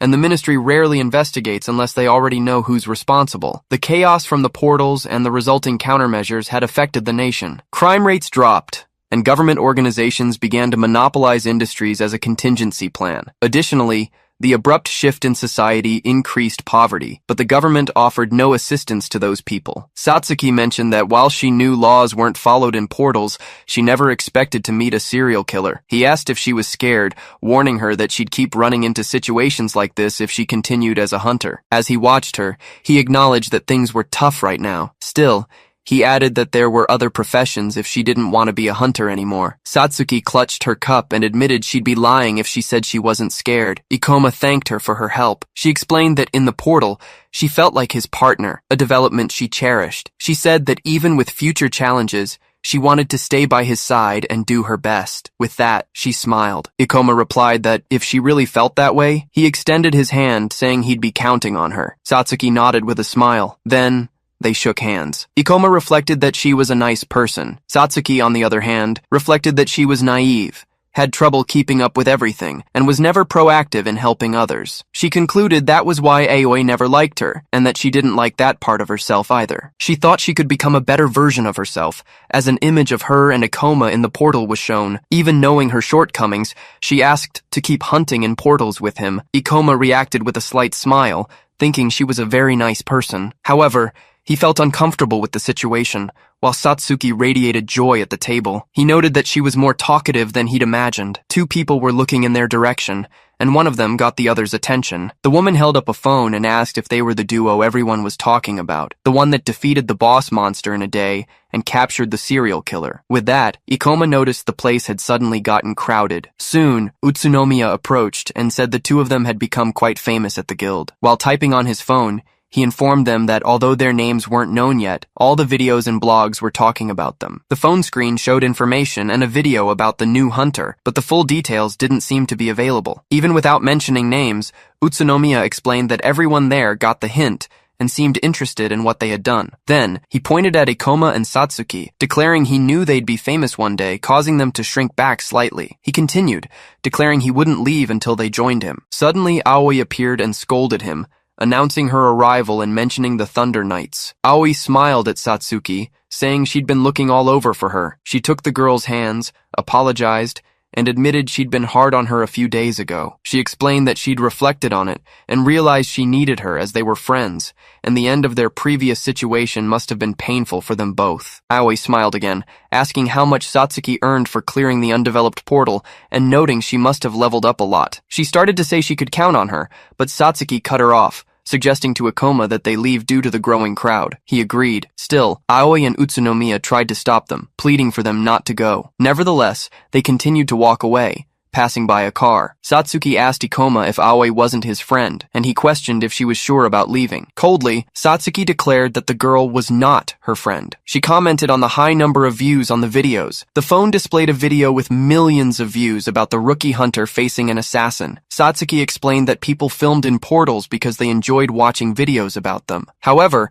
Ikoma considered the practice dangerous, as the videos focused only on views and profit. She reacted with surprise, asking him if she should unsubscribe from the channels she followed. Someone's phone showed they had received 1 million views that month. Meanwhile, Hoshina saw the news about a mysterious rookie hunter who defeated a serial killer. She complained that the video had way more views than her latest one, and a Knight explained that viral videos tend to attract a bigger audience. Hoshina decided she would create a viral video too, unable to believe the attention the hunter got just for clearing the portal. Sitting among the knights, she expressed her dislike for the hunter. The scene shifts to Ikoma and Satsuki sitting at a table indoors. She asks if the weapon he mentioned is for her. Ikoma confirms, explaining that it's more effective to fight powerful monsters to level up than many weak ones, as shown. He stresses the importance of a good weapon, especially an expensive one to boost damage, since enchanters have low attack stats. He then suggests they look for portals where they can earn money. Satsuki tries to refuse, saying he doesn't need to go to so much trouble for her weapon, and apologizes. However, Ikoma reassures her, stating there's no reason to apologize, since a good weapon for his partner will benefit him too. At this, she reacts with surprise, her eyes sparkling when she hears the word partner. She eagerly expresses her excitement, confirming they are partners, while he reflects on her naivety and his desire to protect her from being manipulated. Satsuki asks where they can find such a portal, and Ikoma points to the tablet in front of him. He reveals he already has a portal in mind, showing her something on the tablet. The portal he's thinking of is the Tomb of the Ancient King, described as a new, undeveloped location with a high chance of rewards. As he works on his computer, it's revealed that special locations are rare portals, and no one knows the Tomb of the Ancient King is one of them. Ikoma reveals he has this knowledge because he studied all the information about portals in his past life. It's mentioned that selling the items found there is profitable, and he wants to exchange them for cash. Furthermore, it's possible to find rare items in portals like this one, as illustrated by a detailed weapon. He comments that there won't be much competition there, so they can take their time and grab everything they find. Satsuki notices Ikoma laughing in a peculiar way. Next, they approach the entrance of the Tomb of the Ancient King. As they walk through the mist, Satsuki looks back worriedly while he presses forward. Suddenly, a level 29 skeleton soldier appears. Ikoma summons his power, which reduces the enemy's gravity. He then attacks the skeleton with his sword. He moves quickly, as Satsuki watches the scene. She thinks that Ikoma seems very skilled in battle. Ikoma states that direct attacks aren't effective against undead monsters. He then instructs his partner to cover him with long-range spells. She quickly agrees and begins to cast, a magic circle appearing on the ground. He leaps over the skeleton as the monster unleashes its attack. The skeleton is then struck by a shadow ball summoned by Satsuki. Ikoma looks at the on-screen message, which indicates he has gained 240 experience points. The skeleton's remains vanish, leaving a glow behind. Satsuki notices the monster dropped a demon stone and an item. Ikoma says they got lucky, seeing the weapon glowing on the ground. She's surprised to learn the item is worth about 400,000 yen. She questions the value, and he explains it's not easy to find weapons like that one. Even without flashy effects, it's worth a lot. She then asks what their money goal is. Ikoma replies that they need 3 million yen for a powerful weapon that will last them a while. Satsuki reacts in shock at the mention of 3 million yen. He explains that rare portals with easy items are hard to find, so they must make the most of it. Ikoma also mentions it will take time to move the items back and forth. He explains they will explore and carry items in and out of the portal for the next 3 days. Surprised, Satsuki calculates that this means 1 million yen per day. She comments that such an amount is far beyond any salary she's familiar with. Soon, sounds of combat indicate someone is fighting nearby. Ikoma decides they should go check it out. Further ahead, a knight and Hoshina are about to face a mummy. The knight charges forward and attacks the mummy with his weapon. He tells Hoshina she can finish the monster off, and she asks her manager if the camera is ready. The knight, who is also her manager, confirms that everything is set with the camera. He then instructs the girl to be quick and activate her fire magic. Hoshina prepares, wielding her weapon with a fiery aura around it as the camera films her. She then leaps toward the mummy and strikes the monster with her flaming weapon. And just like that, Hoshina finishes off the enemy, which collapses to the ground. She introduces herself with a smile for the camera. She announces that she decided to try out an undeveloped portal that day. Hoshina claims to have killed the monster with a single sword strike, concluding that clearing the portal might be easier than she thought. Ikoma and Satsuki, watching the scene, realize she's a portal streamer. Satsuki reveals that she knows Hoshina and has seen her channel a few times. Ikoma watches her with a look of disapproval. Satsuki remembers that Ikoma doesn't like portal streamers. She recalls he disapproves of Hoshina's behavior, who only talks about views and profits, questioning if she even realizes how dangerous portals are. Hoshina notices something and asks in confusion. She complains to Ikoma and Satsuki, who are at the top of the stairs, visible in the recording. Hoshina scolds them, saying they're in front of the camera and have ruined her shot at getting lots of views. Ikoma called out Hoshina for just finishing off a monster someone else had already nearly killed. She claimed it was all part of the show. She explained that in the entertainment business, it's not about skill, but about looking charming. She then asked her manager if they could salvage the footage, but he replied that it would be impossible to edit them out. Hoshina lamented that the perfect shot for her introduction was now ruined because of them. Then, she asked if they didn't know who she was and introduced herself as Hoshina Sayonji, a portal streamer. Ikoma apologized and introduced himself as Ikoma Ichinose, also introducing Satsuki Kisaragi, who gave a bow. He added that he didn't mean to ruin her shot. Hoshina dismissed the matter, saying she'd let it slide since she was busy looking for new material. Afterward, Ikoma asked why anyone would want to be a portal streamer. She replied that the reason was obvious. She then stated it was all about money, making an okay gesture with her hand. Ikoma narrated that portals are exciting and provocative, offering many ways to get views, and that companies pay a lot for ads. Hoshina continued, saying she'd become a celebrity if she got popular enough, but he warned her that being a decent hunter wasn't easy, and she should stop before she got hurt. Raising her voice, she questioned what he had just said. Ikoma warned that portals of this level were dangerous, suggesting she take her celebrity games somewhere else. He added that if she didn't take it seriously, she'd regret it when her skills were actually needed. Hoshina remained silent, staring straight ahead. She complained that not only had Ikoma ruined their footage, but now he was also mocking her. Satsuki said he didn't have to be so harsh, but he replied that he was just offering some friendly advice. The manager tried to calm her down, telling her not to listen to him. She replied that she knew, that she should just ignore the haters. Then, to his surprise, she ordered the manager to start filming. Hoshina asked if his name was Ikoma as she approached. She said he must be pretty confident in his skills to be offering people friendly advice. With that, she proposed a game to see who could gather more demon stones, stating that if she won, he'd have to take back what he said and apologize. She also declared that she would film everything and upload it. Ikoma narrated that she added he didn't need to worry, as she would put a small censor bar over his face, showing that some random hater started a fight. Hoshina finished, promising that if he won, she would give him anything he wanted. Hearing the offer, Ikoma accepted, while a surprised Satsuki called out to him. Hoshina laughed and declared it a deal, saying she'd see him at the portal entrance in 3 hours. She smiled, warning him that he'd better not run away. The passage stretched ahead, lit by torches on the wall. The manager asked why she challenged him. Hoshina replied, imagining how amazing a video of her beating that random hater would be. She added that this was the kind of viral hit she needed, and that they would make a lot of money this month. She then stated that, above all, she wanted to teach him a lesson. She thought about how he said she wasn't taking things seriously, vowing to make him eat his words. Ikoma and Satsuki watched a mummified monster staggering ahead. He then launched an attack called Meteor Drop, which struck the monster. Ikoma saw that he gained 364 experience points, leveled up to 31, and got 3 skill points. He thought to himself that undead monsters were quite slow. He said the best way to defeat the monsters was to dodge their attacks with reverse gravity. Then, he would finish them off with his gravity-increasing skill. With a flash, a demon stone appeared as the monster broke apart. Ikoma celebrated that they got another one, and an item called a Rank D Ancient Relic Gauntlet appeared. Satsuki asked why he accepted her challenge. Ikoma explained that he didn't like the idea of her making a video of him losing the bet. He added that he wouldn't lose, and hoped she'd stop filming in portals if she lost by a wide margin. He also mentioned that wasn't the real problem. It would be difficult to carry all the items if they kept finding so much loot. The two of them then advanced toward an intense light ahead. They came across a large Sphinx statue,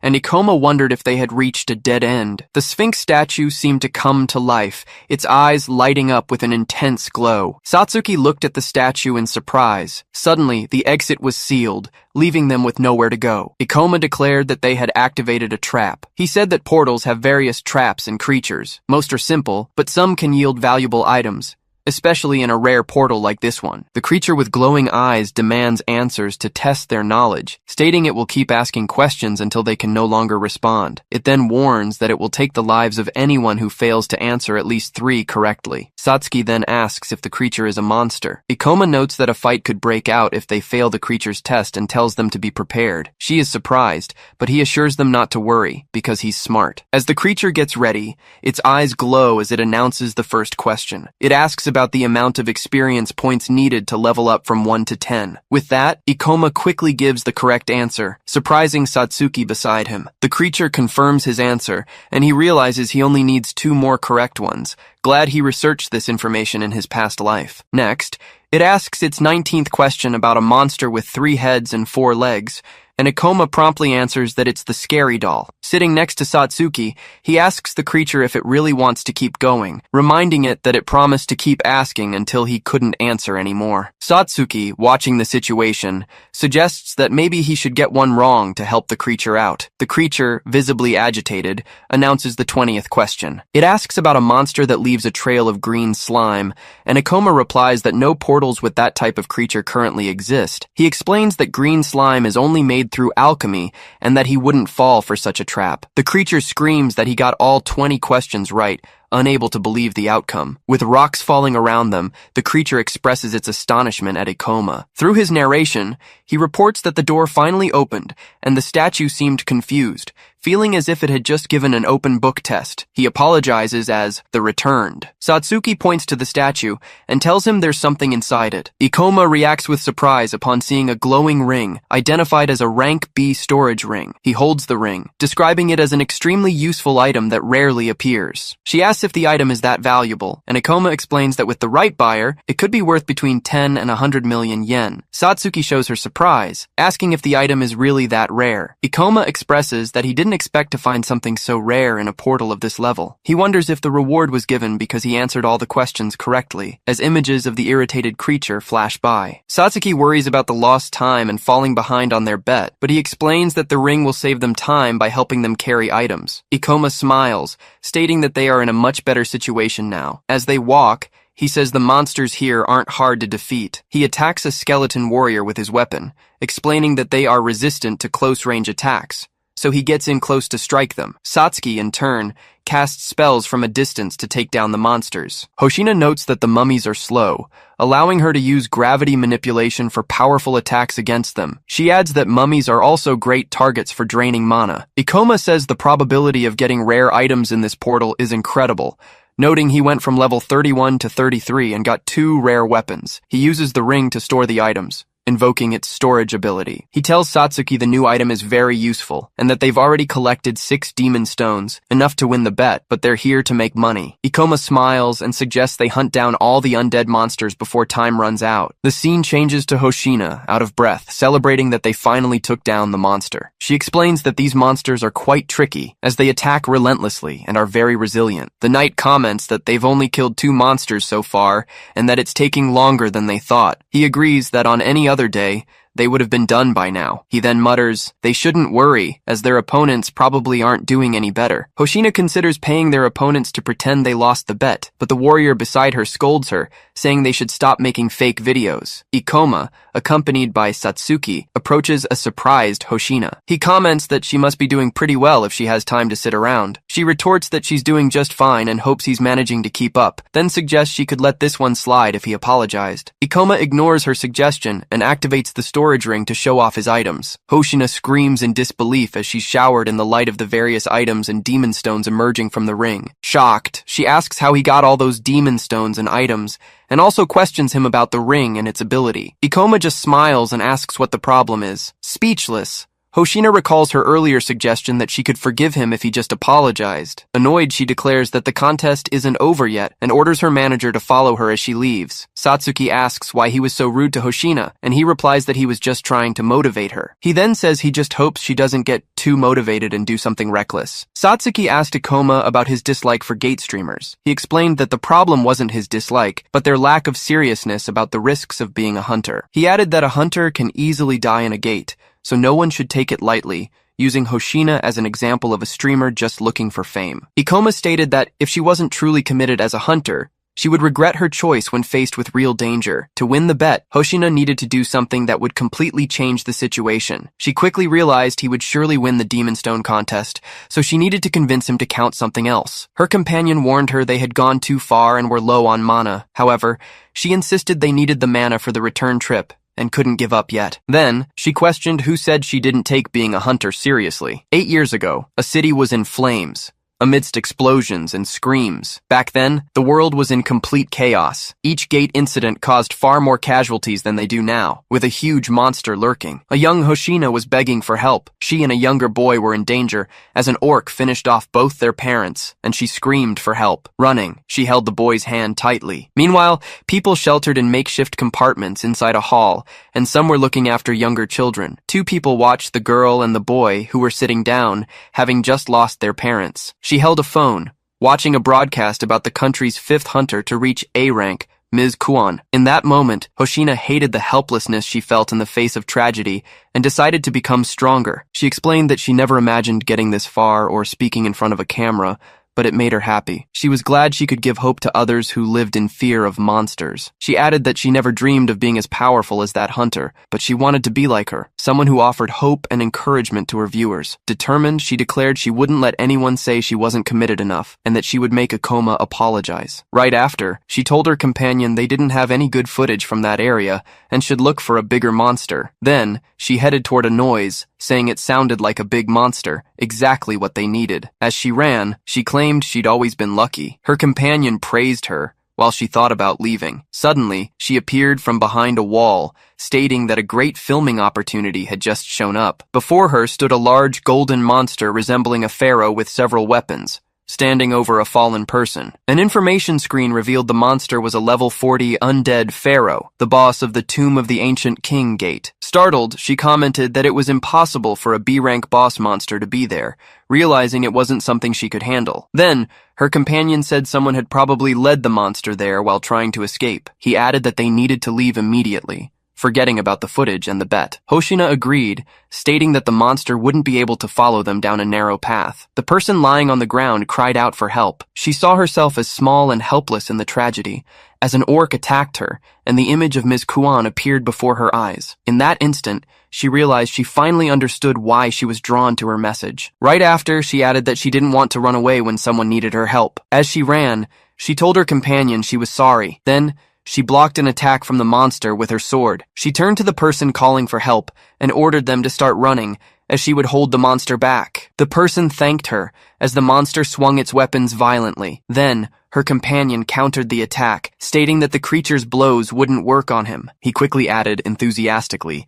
that he was Hoshina's #1 fan, leaving her visibly confused. Mr. Manager declared that he wouldn't run and wouldn't leave her behind. He admitted he wasn't very skilled in combat, but could serve as bait. As the pharaoh approached menacingly, she was breathing heavily as she continued to defend the fallen Mr. Manager. The warrior activated a shield, which manifested around him with an intense blue glow. However, the monster launched a swift attack with its weapon. The blow struck the warrior's shield, shattering it into pieces. Surprised, Hoshina realized the monster was stronger and faster than them in every way. She concluded that this was what made a monster worthy of being called a boss. She was visibly shaken as the great enemy approached imposingly. The pharaoh brandished its 2 weapons in front of it. Faced with the scene, she looked apprehensive. Then, Ikoma appeared and stated that her actions had been reckless. The pharaoh launched a powerful attack, which was blocked by a barrier. When she opened her eyes, she saw Ikoma holding her. Surprised, she asked how he had gotten there. He explained that he had come back in case she did something like this,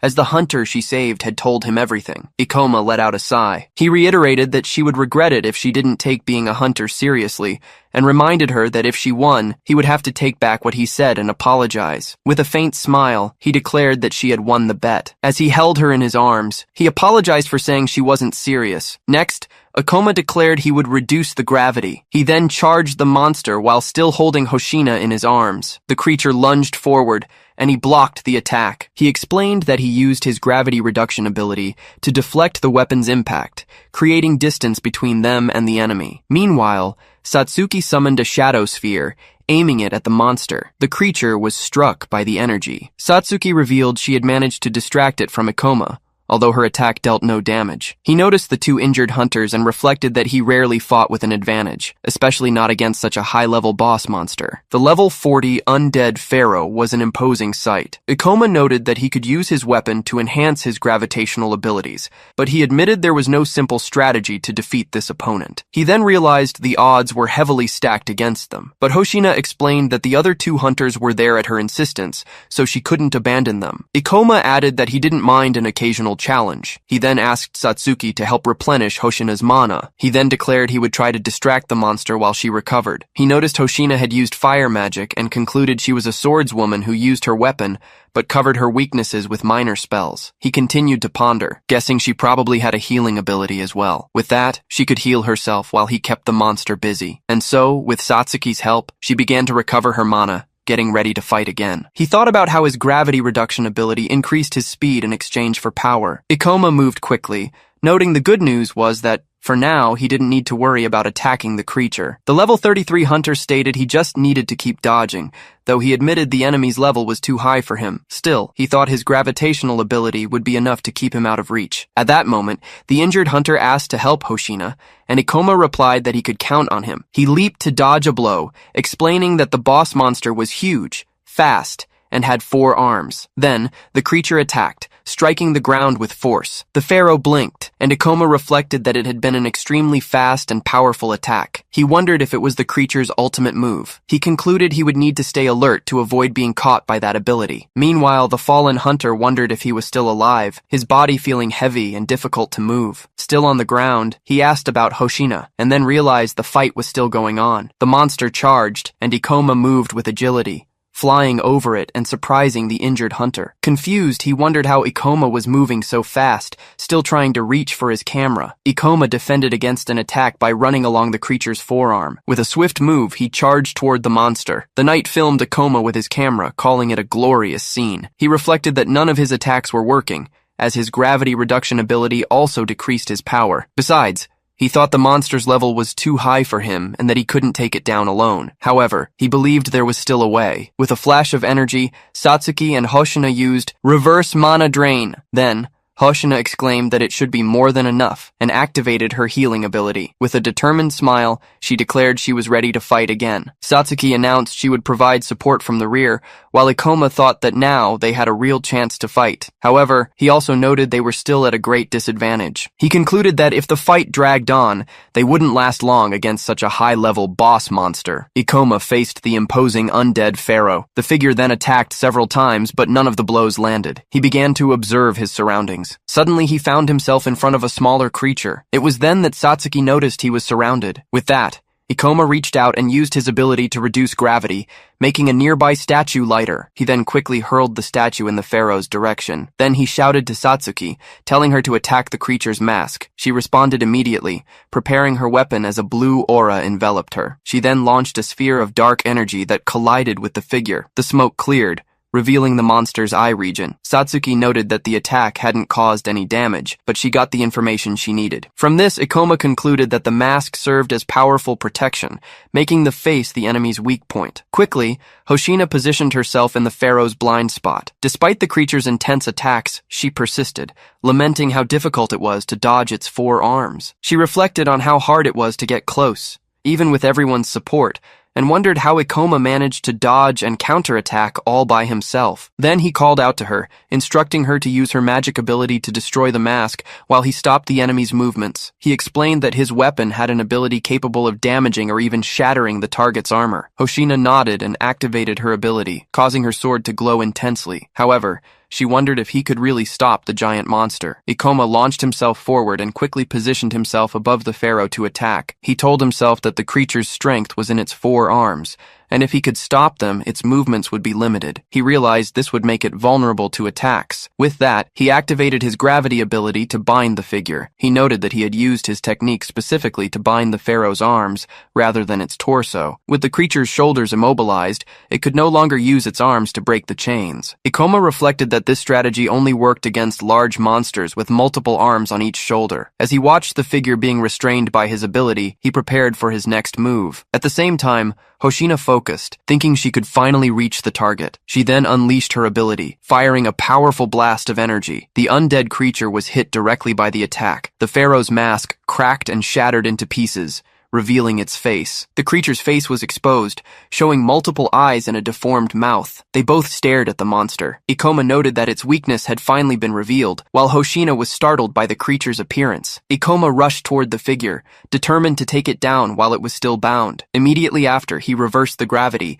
leaping to avoid the pharaoh's attack and shattering the ground on impact. He predicted the creature would use all its arms for a final attack, and that he would activate his ability the moment they came together. He realized this move would make the monster lower its head, thus exposing its greatest weakness. Then, he exclaimed that this would be the end, delivering a decisive blow. In that instant, he activated his Meteor Fall skill, launching a powerful attack that struck the pharaoh's head directly. With a smile, Ikoma held the golden ring and discovered he had leveled up after defeating the boss monster. Meanwhile, Hoshina was helping the injured warrior on the ground, while another one just watched. A glow emerged from the defeated monster's body, and Satsuki noticed something next to Ikoma. She called him over to show him a magic weapon, revealing its powers in a brief description. Ikoma offered the weapon to Satsuki, saying it was perfect for her, and that way they wouldn't need to buy one. Surprised, Satsuki asked if she could really keep the weapon. He then recalled that she had helped him get his own weapon, and mentioned that Hoshina should also receive something. Hoshina reassured Ikoma, telling him not to worry. She then thanked him, stating that he had saved their lives. She offered him the item and the demon stone,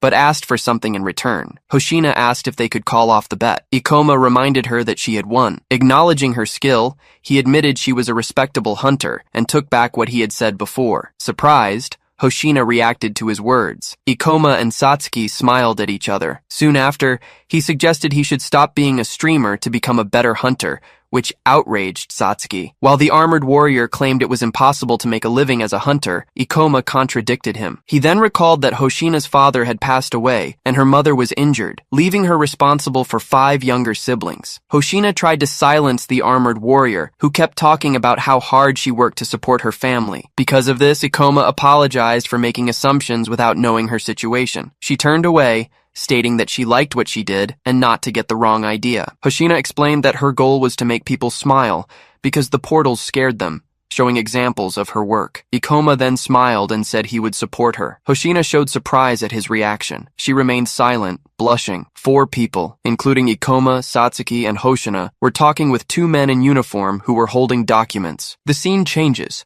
and Hoshina asked about the camera's condition, remembering it was expensive and captured fast movements, hoping it wasn't broken. One of the warriors confirmed the camera was working, which relieved her. Even so, the warrior complained that they had barely gotten any demon stones or footage from that portal, despite almost dying in there. Hoshina thought that maybe they should have asked for the boss monster's demon stone, but stated she wouldn't accept anything out of pity. She asked repeatedly if the camera hadn't recorded anything useful, begging them to tell her there was something. The camera then showed a recording of Ikoma in action. Later, at the Marima branch of the Hunters Guild, Ikoma was sitting and reading a book, while Satsuki watched something on her phone. Excitedly, she called him over to watch a video. Ikoma suggested that instead of looking for information in videos, it would be better to get it directly from the experts. The phone screen showed a picture of him, accompanied by the title, "The Rumored Supreme Hunter Appears." A video of Ikoma fighting the monster, posted by Hoshina, was getting a lot of views. In the comments, people praised Ikoma's speed and his lack of intimidation in the face of the monster. He smiled discreetly. Ikoma realized all the stares he was getting were because of the video, and Satsuki, excited, told him it had reached 1 million views in a single day. Meanwhile, in her room, Hoshina was happy to see that the video of Ikoma she had uploaded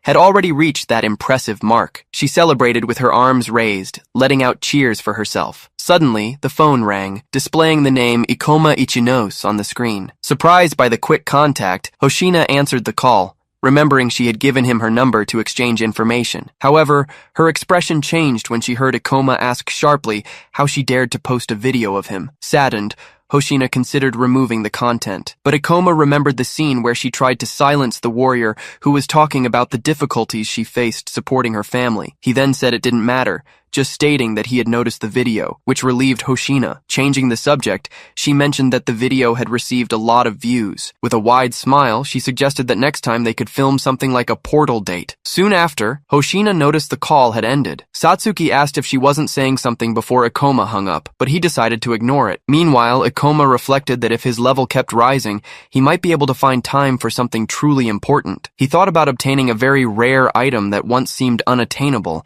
known as the Ring of Wisdom. With that in mind, he clenched his fist, believing he could even change the course of history. A moment later, the receptionist points to the screen, confirming Ikoma is at level 36, indicating he now has the necessary experience. Then, the protagonist is promoted to C rank and is properly congratulated. Afterward, Ikoma and Satsuki step away from the administration desk. She expresses her admiration for his rapid rise, and he thanks her, wishing her a speedy promotion as well. Meanwhile, the receptionist at the desk is impressed by the speed of his ascent, something never seen before. Ikoma believes his rapid progress is due to his knowledge and experience, explaining that the most effective way to level up is by defeating high-level monsters. Soon after, Satsuki states that he is one of the strongest C-rank hunters and promises to work hard to reach the same level. In response, he declares that by the end of the month, he will become a B-rank hunter. Satsuki shows concern about this ambitious goal, asking if he isn't pushing himself too hard, and reminding him that few guilds have someone so strong. Finally, Ikoma reveals he has a specific item in mind that he wants to obtain. To get it, he needs to access the high-level portal called the Library of Illusions, and for that, he must be a B-rank hunter. He explains that the portal's boss monster, which no one has ever defeated, will drop the Ring of Wisdom, exactly what he's after. Surprised, Satsuki asks how he knows what the monster will drop. She then asks if his reason for wanting this rare item is related to what he told her before, and Ikoma confirms it. He speculates that the Ring of Wisdom might have some connection to the appearance of the portals, which leaves Satsuki even more astonished by the object's importance. He then details that the ring is a high-value item that had suddenly disappeared in his past life before it could be analyzed. Ikoma mentions that in the past, experts used it to understand how the portals appeared, and even though it's difficult to reach the required rank in time, he still wants to get it. He says the item is something he wants for himself, but she doesn't have to help him if she doesn't want to. Satsuki replies that she doesn't mind, reminding him he helped her a lot. She adds that she's happy to be needed by him, and Ikoma thanks her. Satsuki then expresses doubts about him reaching B rank before the end of the month, mentioning that the promotion depends on portal records. Even so,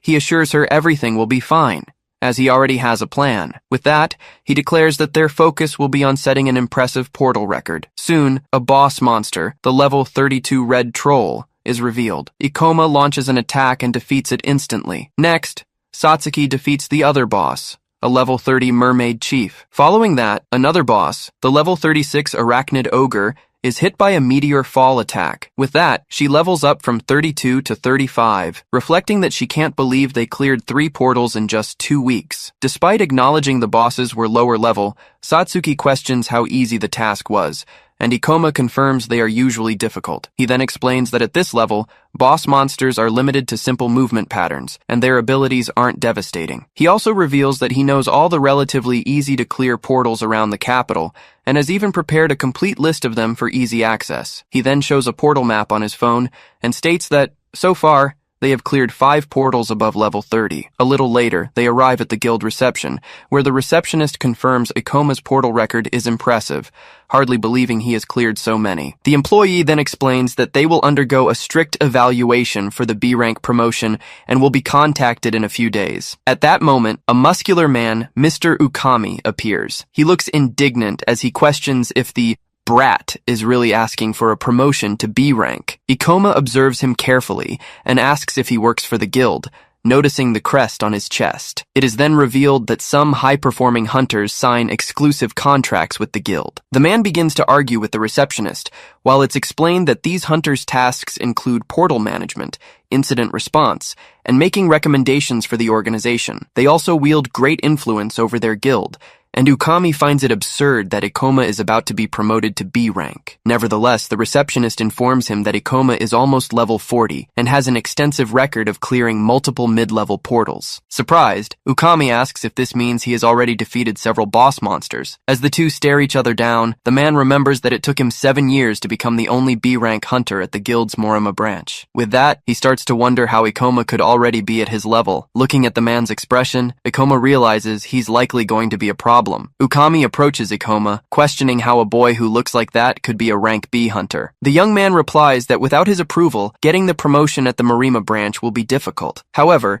he concludes that he can't give up, since he can only apply for promotions at his hometown's branch. Remembering all the help he received from Satsuki, he reinforces his decision not to back down. With that, he turns to the man, confirms his name is Ukami, and asks for a valid reason for rejecting his application. The hunter then leans in and states that rank B isn't given to rookies who think gates are easy. He then aggressively questions Ikoma about taking his role as a hunter seriously, demanding an immediate answer. Meanwhile, the people in the guild watch the scene, commenting that Ukami is causing trouble again. Then, Ikoma steps in, asking how many hunters have reached rank B at just 17 years old. Confused, Ukami reacts without understanding the question and asks what kind of nonsense he's talking about. Ikoma continues, mentioning the 15 years since the gates first appeared. He then points out that 6 17-year-olds have managed to reach rank B, and asks if, by Ukami's logic, none of them should have been promoted. With that, he states that he meets all the requirements for rank B and demands the other man answer his question before rejecting him based on age alone. Without a clear answer, Ukami takes a step back, admitting that the rules about the gates aren't perfect. He claims it's necessary to listen to the experience of the hunters who work for the guild. However, Ikoma replies that the rules aren't based on beliefs, but on guidelines formed from past incidents. With that, he gives a sharp look and asks if that isn't the guild's official policy. As soon as the woman agrees, she begins to analyze the data on her computer. Satsuki observes that Ikoma's knowledge and logic surpass even those of an experienced hunter in the organization. While people murmur about Ukami being left speechless, he himself comments that it was a bold move. After the humiliation, he plans to make the one responsible pay for his actions. He then declares he'll make the other guy regret the challenge and asks the receptionist for Ikoma's level and class, identified as a level 38 gravity user. He then questions the woman about this class, expressing surprise that he's never heard of it and wondering if it might be a rare class. Ikoma reflects that the class is likely a mage type and that a powerful warrior might be the reason for his rapid level increase. Then, he hears Ukami admit that he was too harsh and that it would be unfair to reject his application without a good reason. Finally, the man announces he won't refuse the request, but he's imposing one condition. With that, he challenges Ikoma to prove he deserves rank B in a match at the guild's training hall. In the training hall, marked by a sign, several individuals are talking while they wait. Ukami reiterates his condition, stating the promotion will only be granted if Ikoma proves his skills in a fight. Otherwise, his application will be denied. Meanwhile, two people murmur about his history of confrontations, recalling that he nearly killed others in previous fights. Others comment that the situation is unlikely to end well for Ikoma, as Ukami often uses these duels as an excuse to vent his anger. Satsuki, then, shows concern for his companion. He stares intently at Ikoma, reflecting on the public humiliation he suffered earlier. Comparing their levels, he notes that the young man is at level 38, while he has already reached level 47. Realizing he's dealing with a mage, Ukami theorizes that the kid only got this far with the help of some powerful hunter. He then declares he's a beast warrior, emphasizing that his class nature enhances his physical attributes. With a smile on his face, he plans to publicly humiliate and destroy the boy to stop him from continuing as a hunter, considering his own experience and traits superior. Ikoma then manipulates a holographic screen in front of him. Observing this, Ukami assumes he has a class geared toward direct combat. Aware that he needs to be cautious, Ikoma decides to use his remaining skill points to upgrade his gravity magic. He spends 25 points to raise his gravitational manipulation to level 4, anticipating a boost in his physical stats. Although he'd prefer to invest directly in gravity magic, he concludes he has no other choice and decides to proceed. At that moment, Ukami taunts him, assuming he had been saving up points before the battle and had an easy life until now. In a sarcastic tone, he warns about possible accidents in fights, advising him not to get hurt. Ikoma simply thanks him for the warning. Then, The challenger tells him to show his skills, and he responds by drawing his sword. With a determined look, Ukami plans to prove his superiority in front of everyone present. He smiles, determined to publicly humiliate Ikoma and prevent him from ever working as a hunter again. Wielding his weapon, Ukami invited his opponent to start the fight whenever he was ready. He specified that he wouldn't use any of his skills, but said the other could. Ikoma remained silent, just observing the situation. As he stood still in the center of the area, several people watched from above, curious about what was about to happen. With a confident smile, Ukami declared that now it was his opponent's turn to be publicly humiliated. As soon as Ikoma declared the fight had begun, he activated a skill that reduced the gravity around him. In Ukami's mind, the boy's attacks would never reach him, and he would end up becoming a laughingstock. However, with a swift movement, Ikoma lunged forward to strike. Seeing the speed of the attack, Ukami couldn't understand what was happening. As he blocked the strike with his weapon, he wondered how his opponent could move like that at his level. Then, realizing Ikoma was now behind him, he asked in shock what had just happened. Even as he tried to convince himself he'd just been caught off guard and now knew who he was dealing with, Ukami counterattacked with his weapon. Ikoma hovered above the ground, while Ukami looked up at him, still wielding his blade. It was then that he lost his balance and staggered, realizing he'd lost his own center of gravity. Right after, his opponent moved swiftly, propelled by his energy. A well-aimed kick struck Ukami in the face, drawing blood instantly. He coughed up blood, staggered by the force of the blow. Despite the injury, he still tried to attack with his weapon. However, he realized his opponent had performed a combination of moves that ended with a kick, and he wondered how anyone could fight like that. From a distance, someone watched the fight through a device, unable to believe that Ikoma was completely dominating the battle. Meanwhile, the spectators murmured that this was just a rank promotion test and wondered if Ukami was just going easy on him by not using his skills. Ikoma then landed a blow, forcing him back. Seeing him move so quickly, Ukami realized his own attacks couldn't even reach him. At that moment, he noticed people commenting that he was making a fool of himself. Ikoma hovered over him as he remained frozen. It was at this moment that the young man realized something his opponent hadn't noticed yet. He explained that the gravity user class was the best, as it allowed him to boost his physical abilities far beyond normal, surpassing other classes. Furthermore, he explained that this advantage was especially decisive in short battles, where he didn't run the risk of running out of mana. Ikoma also declared that Ukami was mistaken to think he would win just because he had a higher level and wasn't using skills. He then remembered that Kaoru had far more experience in direct combat, with more refined movements and an obsessive desire to defeat and eliminate his opponents. Then, without hesitation, Ikoma lunged to attack Ukami with his sword. He then used his skill to increase gravity. To his surprise, Ukami found Ikoma's blow was heavy. He wasn't just fast, he was powerful too. For a moment, he thought his opponent had disappeared and wondered where he had gone. Right after, Ikoma appeared upside down in the air, while the other man stared at the ground, exactly where he had vanished. Next, he appeared behind Ukami, pointing his sword at his back. The young man explained that he reduced the force of gravity immediately after their weapons clashed, using the force of the impact to quickly reposition himself behind his opponent. The people watching the fight declared that the experienced rank B hunter stood no chance against Ikoma, celebrating his victory. Satsuki smiled, expressing her delight and declaring he had been incredible. Meanwhile, Ukami remained perplexed, wondering if this was some kind of joke. Refusing to accept defeat, he claimed he had been humiliated and that it was unacceptable. Ikoma then asked if, with this victory, he could officially become a rank B hunter. Suddenly, he stopped his movements, sensing something strange. Consumed by a red aura, Ukami lunged toward him aggressively. He roared at Ikoma, his eyes glowing red, as he activated a claw skill. With a swift movement, he struck a blow with the activated claw. The attack hit Ikoma, forcing him back a few steps. Then, the young man revealed he couldn't dodge the blow because he had let his guard down, believing the fight was over. As he watched Ikoma, Ukami thought this was all ridiculous. He then explained that he had used his weapon as a distraction to hide his real move,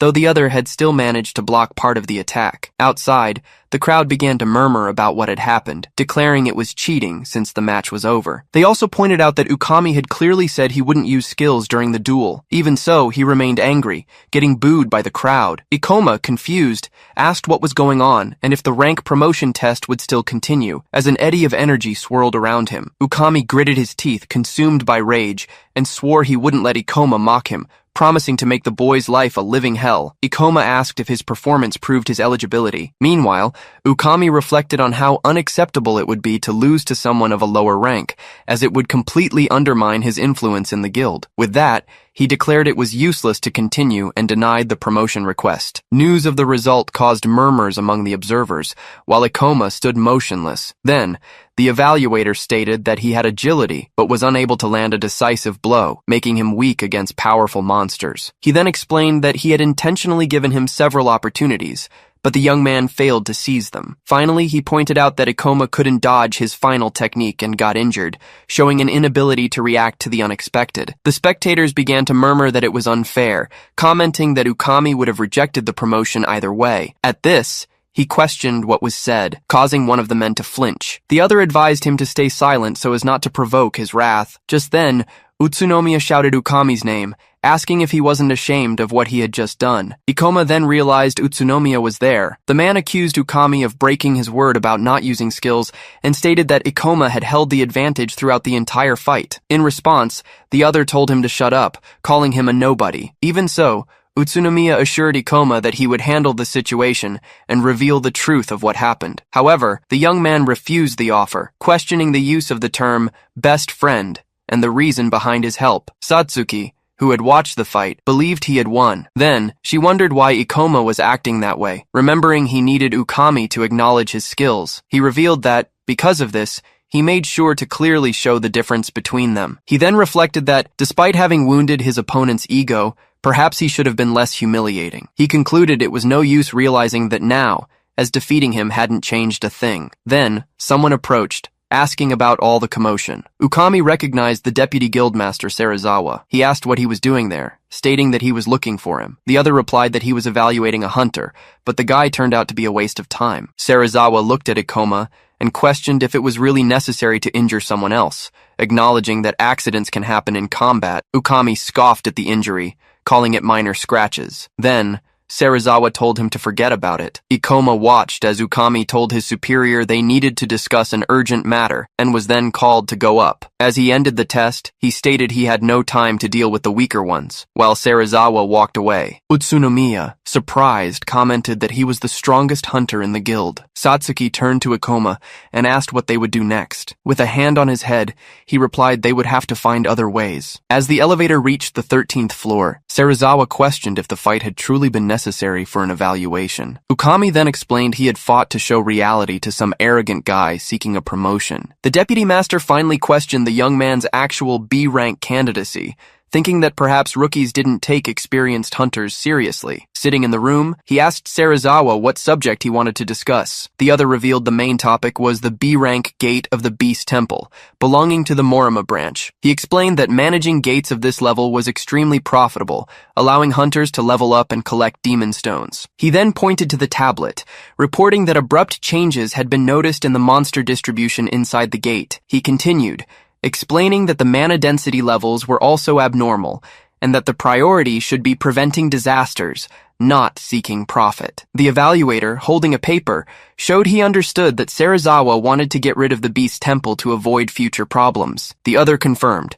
explaining that the ministry wanted to keep the B-rank gates because they were scarce, and the guildmaster was also hesitant to close it due to the profits. He also said that the only reason for this hesitation was that Ukami, as an experienced hunter, had declared the location safe. He added that the gate raised many questions, and that, personally, he wasn't sure about its safety. Therefore, he asked the evaluator to offer a new opinion to the guildmaster. He then questioned if that was the real reason he had been summoned. However, Serizawa interrupted him, saying he wasn't finished yet. Then, he covered his face and told the other to shut up. Right after, Ukami held up a paper, stated the gate was fine, and then tossed it aside. Serizawa bent down to pick it up, saying he hadn't even looked at the collected data. Even so, the evaluator stepped on the papers, asking what that data could possibly tell him. Still smiling, he declared that as an experienced expert, he guaranteed the gate was safe and that he could clear it at any time if something happened. Slamming his hand on the surface, he stated they couldn't afford any accidents, as they didn't even know the real cause of gate disasters. Meanwhile, Serizawa remained silent, just observing. He then thought that their duty was to protect the area. Afterward, a sleeping creature opened its eyes. Ikoma thinks the situation is problematic. He then reflects on the hunter Ukami's attitude. He explains that promotions can only be requested at one's own branch, making it impossible to bypass the hunter to get the advancement. He then states they need a rank B hunter to enter the Library of Illusions, and that Satsuki could take the test at another branch, but she doesn't have the required level for the promotion, so he declares they need to find a solution. As soon as Hoshina arrives abruptly, she asks the boy about the guild hunter who blocked her promotion. The young woman shows her phone, revealing that one of her fans recorded a video of Ikoma confronting Ukami and sent it to her. She then suggests publishing the video with the title, Guild Corruption, Ukami's Abuse of Authority, confident that her 120,000 subscribers would react against the injustice. Ikoma asks if she's just doing it for views, and the girl denies it. She then declares she wants to repay him for saving her, offering her help. However, she also reveals she wouldn't mind if the action brought her views and profit. The boy states he doesn't want her to publish the video, mentioning there's still a lot to understand about the portals. He goes on to explain that the guild needs experienced hunters, and that criticism wouldn't make people like Ukami change their minds. Furthermore, he warns that this would only put her in Ukami's crosshairs, and Satsuki reacts to the information. She watches as Hoshina asks if Ikoma is worried about her. Satsuki then asks if the girl has feelings for him. Hoshina reacts with astonishment, asking what the other is talking about. Shortly after, she states that Ikoma has many secrets and acts superior, saying she wouldn't like someone so annoying, even if he has a handsome face. She clarifies that she was only worried because he saved her, and being an online celebrity, she wouldn't risk a dating scandal. While watching her, Satsuki hears Hoshina ask why she's being stared at, to which she denies it. Suddenly the phone beeps, and everyone looks at the screen. Satsuki reads the emergency alert about a rank B monster incident in Tokyo and asks what happened. Hoshina points to the phone as Ikoma explains that the incident was on Kitahana Avenue,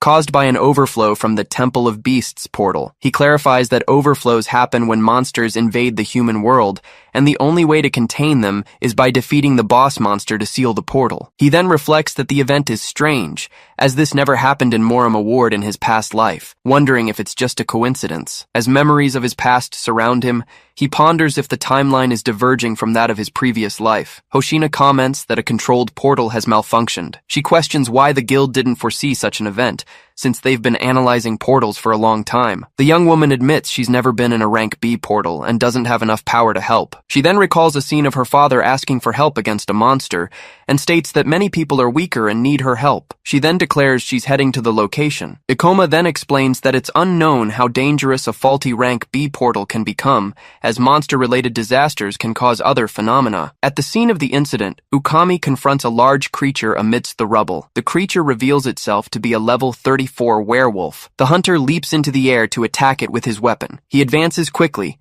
declaring that no one will stop him. At that moment, he thinks the situation is terrible and that the portal's proximity to Serizawa is unfavorable for his reputation. Two people praise the hunter for defeating a strong monster with a single blow of his weapon. He then asks if they don't have anyone stronger, stating they can't handle the disaster with rank C people like them. They reply that there are few rank B or higher hunters, and although they've contacted those who can help, they don't know when they'll arrive. Ikoma explains that the other's reputation would be ruined if the disaster got out of control, but reveals he has fought the monster from this portal before. He then says the boss monster is a level 47 phantom fox, and it shouldn't be hard to defeat. He states that Ukami intended to defeat the boss monster quickly to blame Serizawa and become the hero of Morima. The hunter then declares it's time to eliminate the boss monster, and then a large explosion hits the area, with people screaming. Suddenly, a large paw appears, and someone questions if that is the boss monster. With that, a huge monster with multiple fox heads engulfed in flames appears on the scene. The two people question in alarm that the portal information didn't mention such a creature. The summoned monster reveals itself as a level 55 summoner fox, and the boys question the appearance of that grotesque thing. The boss of the Temple of Beasts has evolved, changing its form, increasing its level, and gaining new abilities. This evolution transforms the monster into a completely new entity due to the accumulation of mana in the portals, causing disasters. Ukami realizes the boss monster has evolved, making the situation even more dire on top of the existing overflow. As soon as Utsunomiya sees the monster's level 55, Summoner Fox, He questions how they could possibly fight such a powerful creature. Faced with the situation, the two agree they need to retreat and wait for reinforcements and other hunters. Even so, Ukami calls them fools and states that retreating would tarnish his reputation for having insisted on keeping the portal open. He then reminds the others that he is a rank B hunter. He emphasizes that he has faced many dangers like this before. With a wicked look, he says they should distract the monster so he can deliver the final blow and kill it. The guys say the idea is reckless, stating they wouldn't last 10 seconds acting as bait against a monster of that type. Ukami gets angry at his companion's refusal and concludes they won't do as they're told. With a smile, he decides he has no choice but to give the boys some incentive. He then invokes the Berserk skill, and a beam of red energy shoots from his hand, hitting both of them. With the red energy enveloping their bodies, the guys fall to the ground feeling a strong headache. The Berserk spell, a Beast Warrior class spell, temporarily increases the target's attack while lowering their reasoning ability, making them aggressive. The hunter reveals he often used this skill to create human bait and escape monsters, but admits it's been a while since he last used it. He then kicks one of the guys, sending him flying forward. Next, he orders them both to attack the monster. He plans to step in and deliver the final blow as soon as they distract it. With a sadistic smile, he thinks this will serve as a lesson, because good people don't survive in the world of hunters. The two, under the skill's effect, charge at the monster, brandishing their weapons as he watches them. Meanwhile, the creature reveals a bizarre, pulsating eye on its back, where the eyelid is made of hands. The monster activates the poltergeist ability through the eyeball. It then advances towards the boys while debris levitates around. Ukami is surprised by the situation and questions how the creature managed to launch such a powerful attack. As he runs for cover, debris falls from the sky. The boys scream in pain, still under the effect of the ability, and he considers them useless. The hunter sees a large piece of rubble coming towards him. With a powerful blow, he strikes the rubble using the Beast King's smash ability. He concludes that the monster is using telekinesis. He realizes the creature's power is far beyond his own. The fox monster pursues him, making him run through the ruined city. He wonders if the enemy was supposed to be this powerful. The monster gets extremely close, almost catching him, leaving him extremely apprehensive. Ukami notices the creature's speed and draws his sword, raising his guard. Then, the monster charges another telekinetic eye attack. He defends himself from the debris that hits him with his gigantic sword. After deflecting the second consecutive piece of debris, Ukami feels the weight of not dodging. The monster lunges to attack him with its sharp claws as his guard is broken. He falls to the ground, realizing the enemy's overwhelming strength. He then thinks about the impossibility of fighting that creature and how he will defeat it, before concluding that it doesn't matter. With that, he activates his false death ability, which allows him to simulate death after taking damage, zeroing out his pulse. The monster looks at the fallen body, and then turns its head after noticing there are no more heartbeats. As soon as the enemy is distracted, Ukami realizes he needs to flee. He starts running while the monster activates its eye again. The creature then catches up and lunges with a claw attack. The hunter is caught and falls to the ground again, realizing the eye on the monster's back can also see. He laments that it's too late to escape, but despairs at the thought of dying this way. The monster prepares to deliver the final attack, enveloping him in a dark magic. Ukami is immobilized by the energy and questions if the creature is mocking him. Then the mist invades his body. He screams in pain with no escape from this cruel fate. Finally, Ikoma arrives in the ruined city during the devastation caused by the monsters. Hoshina heals an injured civilian who is surprised to see his wounds disappear. Ikoma tells the man to run in the other direction, assuring him he won't find any monsters there. The man thanks him and goes on his way. Hoshina starts talking to Ikoma, who seems thoughtful. He states that he needs to push forward to contain the overflow as quickly as possible. The young woman agrees, acknowledging that he's right. She then checks her phone and notices that an hour has passed, but the problem still hasn't been resolved. Ikoma thinks the Ministry of Monster Eradication should have already defeated the Temple of Beasts boss monster, but concludes they're taking too long. With this, he comes to the conclusion that he'll have to assume the worst. Ukami struck the woman first, who screamed in pain, going into a state of shock. He then launched an attack called Beast's Claw, injuring the bald man. The man complained about the attack and gripped his weapon tightly. He then counterattacked with his weapon, clashing it against Ukami's. The aggressor smiled maliciously, while the other stared him down before being thrown back by a powerful blow. The woman shouted the name Captain Kurokawa, and Ukami laughed. He then commented that it was hard to take down a rank B hunter. He continued, saying this was just a side effect of the calamity, and not an ordinary monster disaster. monster. To him, the local troops and hunters wouldn't be able to handle the situation. Even so, he laughed and charged quickly at the bald man, who tried to defend himself. Ikoma arrived just in time, using his gravity-reducing ability. With it, he collided with Ukami in mid-air before the other could be hit. He quickly deduced that Ukami seemed to be under the monster's mind control as he hissed at him. The bald man tried to warn him not to fight, as Ukami was no ordinary hunter. Then, Ikoma attacked with fast, fluid movements. The observer was impressed, saying he couldn't believe a young hunter like him was overpowering a rank B hunter. He continued to watch, recognizing he had never seen anyone like him before. He soon noticed that Ukami was using simple attacks, unlike his demonstrations in previous fights, and wondered if this was a result of the mind control. Even so, the hunter used his beast's claw in a powerful strike, which Ikoma managed to dodge quickly. With that, he noticed his opponent was restless and began to vary his movements. As soon as he activated his gravity-increasing ability, Ukami was thrown forcefully to the ground. Ikoma then struck him with a powerful attack, causing him pain. He then approached and asked if he could see clearly now. Ukami stared at him, looking confused, and recognized Ikoma, asking if they were still in the training match. With a furious scream, he promised to kill him, entering a state of rage. Nevertheless, he was hit again, and the mind control proved to be even stronger. Ikoma slid his weapon, and acknowledged that his opponent's level was higher than his. Thus, he declared he could no longer hold back, and that it wasn't personal, preparing for his attack. He delivered an aerial attack against Ukami, hitting him square in the face. Ikoma planned to hit him from above and increased the gravity to execute his strike. He then activated Meteor Drop and hit the enemy with force. With the impact, Ukami screamed in pain. Next, Ikoma cut off his right arm. He also severed the ligaments in Ukami's leg, preventing him from moving. Ikoma was breathing heavily as the bald man watched him. The veteran then wondered about the boy's power, imagining if he was holding back to avoid killing a rank B hunter. Hoshina and Satsuki arrived, complaining about Ikoma's speed, and he apologized for being in a hurry. He explained that different character classes have different speeds. The bald man instructed the woman to evacuate people to a safe location. However, Ikoma disagreed, saying they wouldn't have time for that. He then spotted the two-headed summoner fox boss approaching and deduced there would be no time for an evacuation. Satsuki and Hoshina watched the creature with apprehension. The creature roared, and the scene trembled with a shockwave. Immediately, Ikoma readied his weapon, realizing the seriousness of the situation. Meanwhile, the creature laughed sarcastically. Satsuki questioned what kind of grotesque thing it was. Ikoma activated the menu hologram to get information on the monster. The system identified the boss as a level 55 summoner fox from the Temple of Beasts.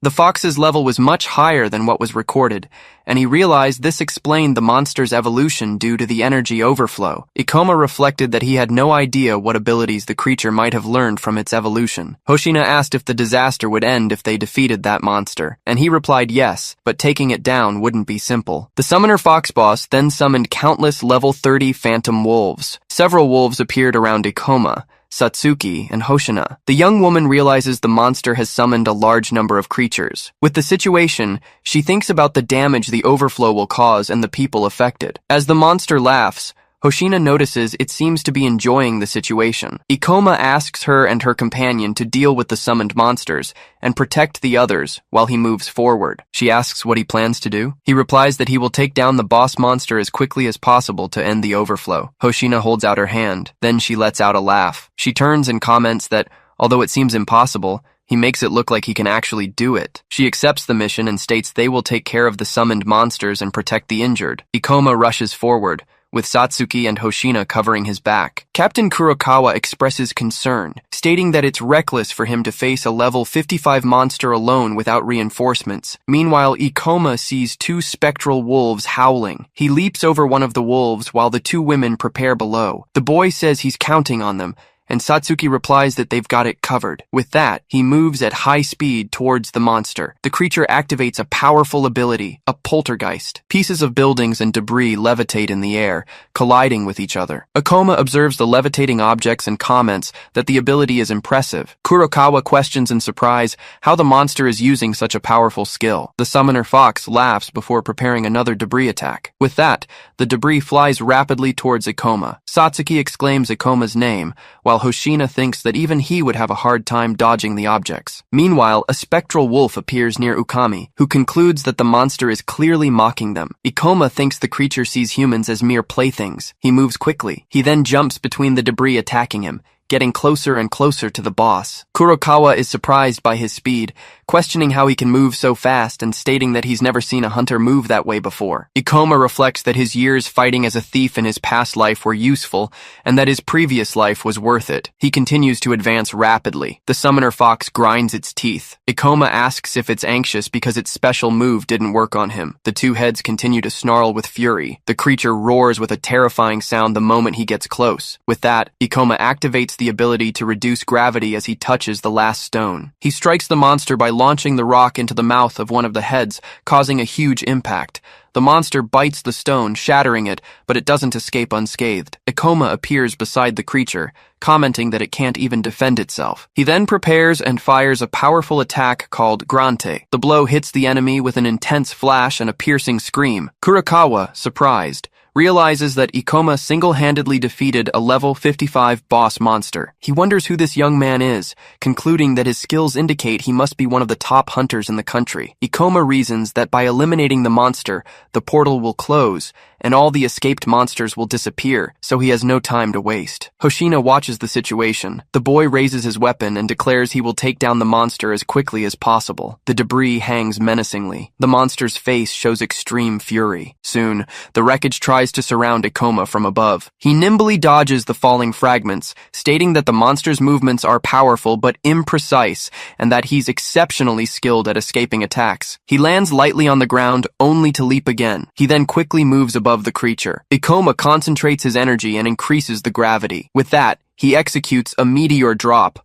hurling a large piece of rubble at the monster. It roars in pain as it's struck on the back of one of its heads. Both heads shake, and one turns its gaze, trying to locate him. He increases the gravity on the enemy while striking it again. The creature hisses, and Ikoma asks if it thought he'd be helpless in the air. He then circles around it. He laughs, explaining that he can move freely in the air because he's a gravity user. Both heads growl, and Ikoma remarks that it doesn't seem to be having fun anymore. The monster lets out a high-pitched shriek. He immediately moves in to deliver more attacks. Meanwhile, he thinks that it's easier to fight beast-type boss monsters than human-like ones who rely on movements and skills. Ikoma strikes with his weapon, and the creature reacts with another sharp cry, splattering some blood. It roars, and he acknowledges he has the upper hand in the battle. However, he considers the enemy's level is still too high for him. He realizes he's running out of mana, that the creature's defenses are too strong, and that it's quite aggressive for its level. Even though he hasn't taken any damage so far, Ikoma thinks that once his mana runs out, he won't be able to dodge the monster's attacks anymore, so he wonders if he should start conserving energy. However, he decides against it, as he won't be able to defeat it if it starts to recover. Ikoma considers asking Satsuki and Hoshina for help, but he dismisses the idea since they can't dodge area of effect attacks. Besides, they need to save the wounded. He reflects that thanks to the experiences of his past life,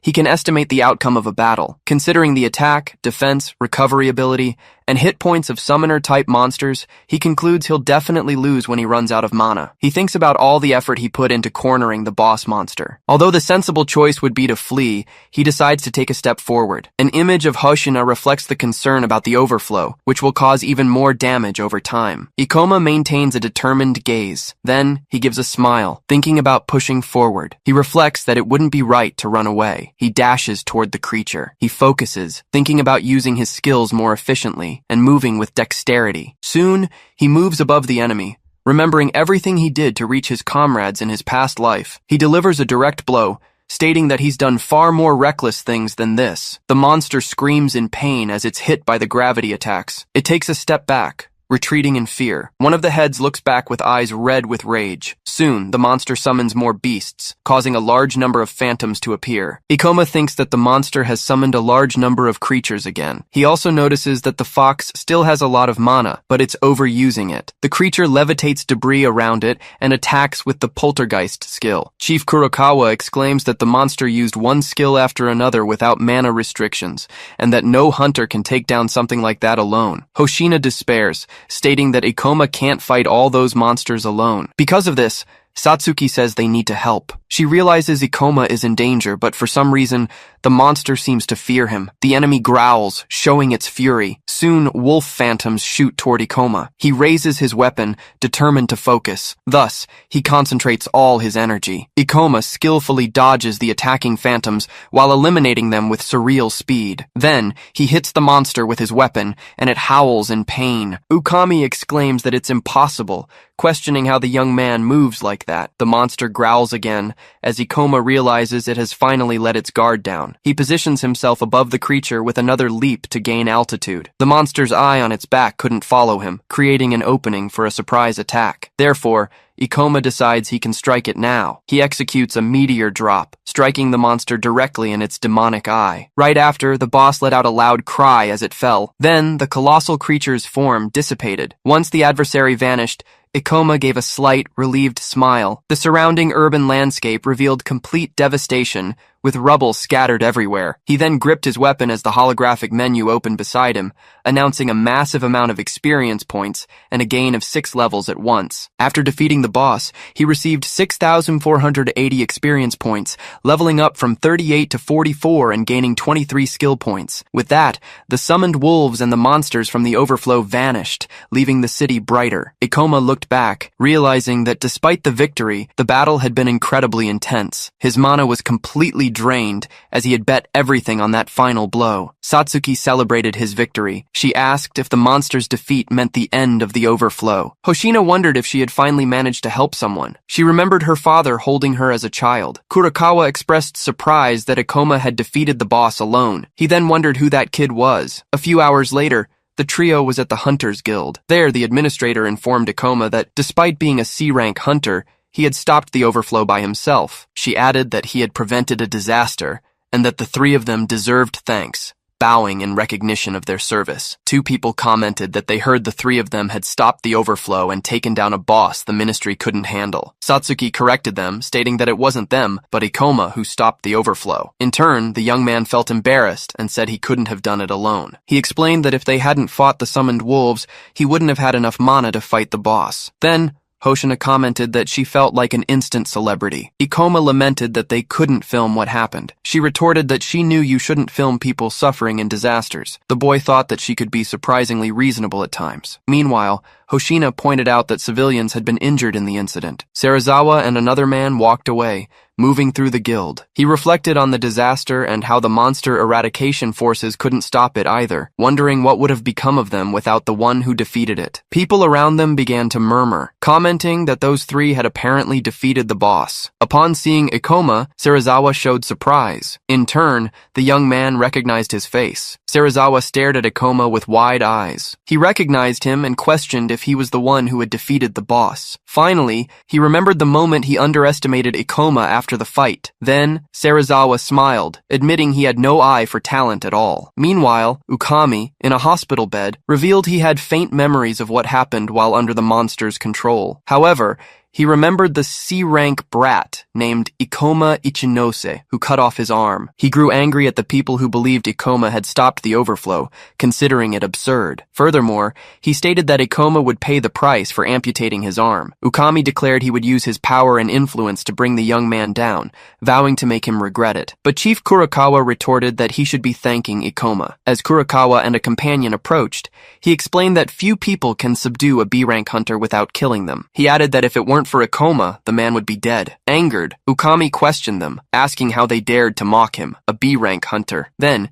he asked what brought them there. Chief Kurokawa invited the man to come in. Ukami's face couldn't hide his surprise. Kurokawa's companion was identified as a member of the monster eradication forces. Ukami then remembered when he cast the berserk skill on the soldiers of those forces, wondering if they had survived the incident. He expressed extreme resentment for being captured. Kurokawa confronted Ukami, saying that he had used a skill to drive the soldier into a frenzy, making him serve as bait. He also explained that using mind-altering skills without consent is a serious crime, and it was even worse to have abandoned troops in a dangerous area. Then, Ukami, in his hospital bed, was told that he surely knew the punishment for portal-related crimes. He expressed his rage, cursing everyone. Later at the guild, Ikoma's promotion request was denied. The young man questioned if they couldn't process his application form. The attendant apologized, explaining that the guild values its hunters' opinions. She also said he would have to wait 3 months to apply again if a guild hunter had denied the previous request. Ikoma reacted with surprise,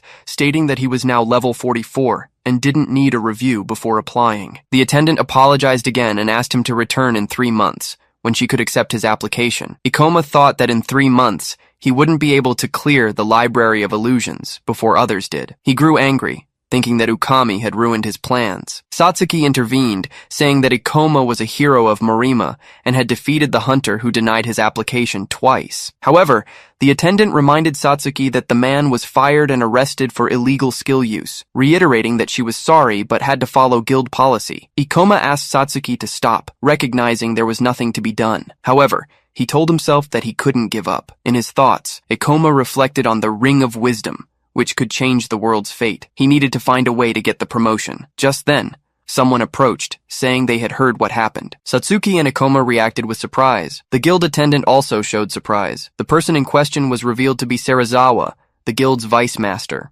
Ikoma asks if what he heard is for real, but the woman says it's not that simple. She explains that other hunters might complain, and the guild could end up being held responsible. And to make matters worse, she's sure that not even the guild master would agree to this. The scene shifts to Serizawa, who says he's read the reports to understand what went down. He then reveals that a certain Ukami turned down the promotion for personal reasons. But Serizawa assures him he's thought it through, and delaying the promotion would be a loss for the guild. He knows the master won't like the idea, but he guarantees he can convince him later. Ikoma is confused and asks why he would risk so much just to help him. Then Serizawa reveals that the guild's job is to help hunters keep the world safe. He recalls the incident at the gate, which could have been avoided if the guild had acted. That's why he's so grateful to Ikoma for preventing further damage. The vice master then extends his hand to him, wanting to show his gratitude and offer his help. With a smile, Ikoma accepts the proposal, and the two shake hands, sealing the deal. Back at the reception desk, Ikoma and Satsuki wait for the employee to finish the process, and finally,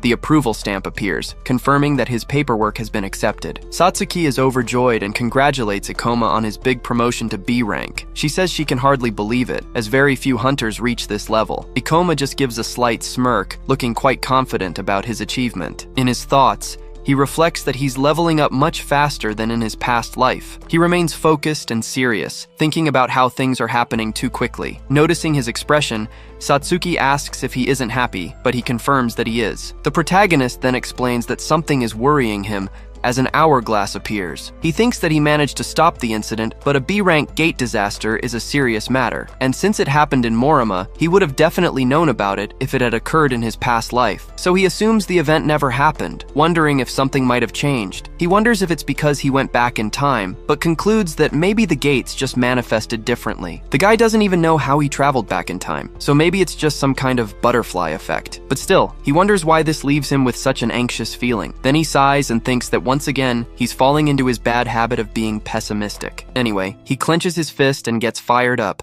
because he's finally gotten his promotion. Ikoma's phone suddenly beeps, with a new important news notification on the screen. He gets a little tense and says that finally, the gate he's been waiting for has appeared. The news reveals the Library of Illusions, a gate that appeared just a few minutes ago in Kanagawa. Satsuki then asks if this is the gate he was talking so much about, and he confirms it is. He believes the boss monster's Ring of Wisdom will be the key to solving the disasters, but Satsuki remembers that to enter a B-rank gate, you need to register and be tested. With a smile, he says he's going to register now and asks if she's cool with that. All excited and blushing a little, she replies that of course, she's in. The scene changes and now shows a large building with a very serious and official appearance. Inside, an older man is sitting alone when his phone starts getting a call. He explains that a gate is about to appear, and the boss's item cannot fall into the wrong hands. The person on the line suggests taking the item and blocking the gate, but the man tells them not to be ridiculous. He says he can't do anything that would raise suspicion, as he needs proper justification. The man comments that he has plenty of obedient dogs,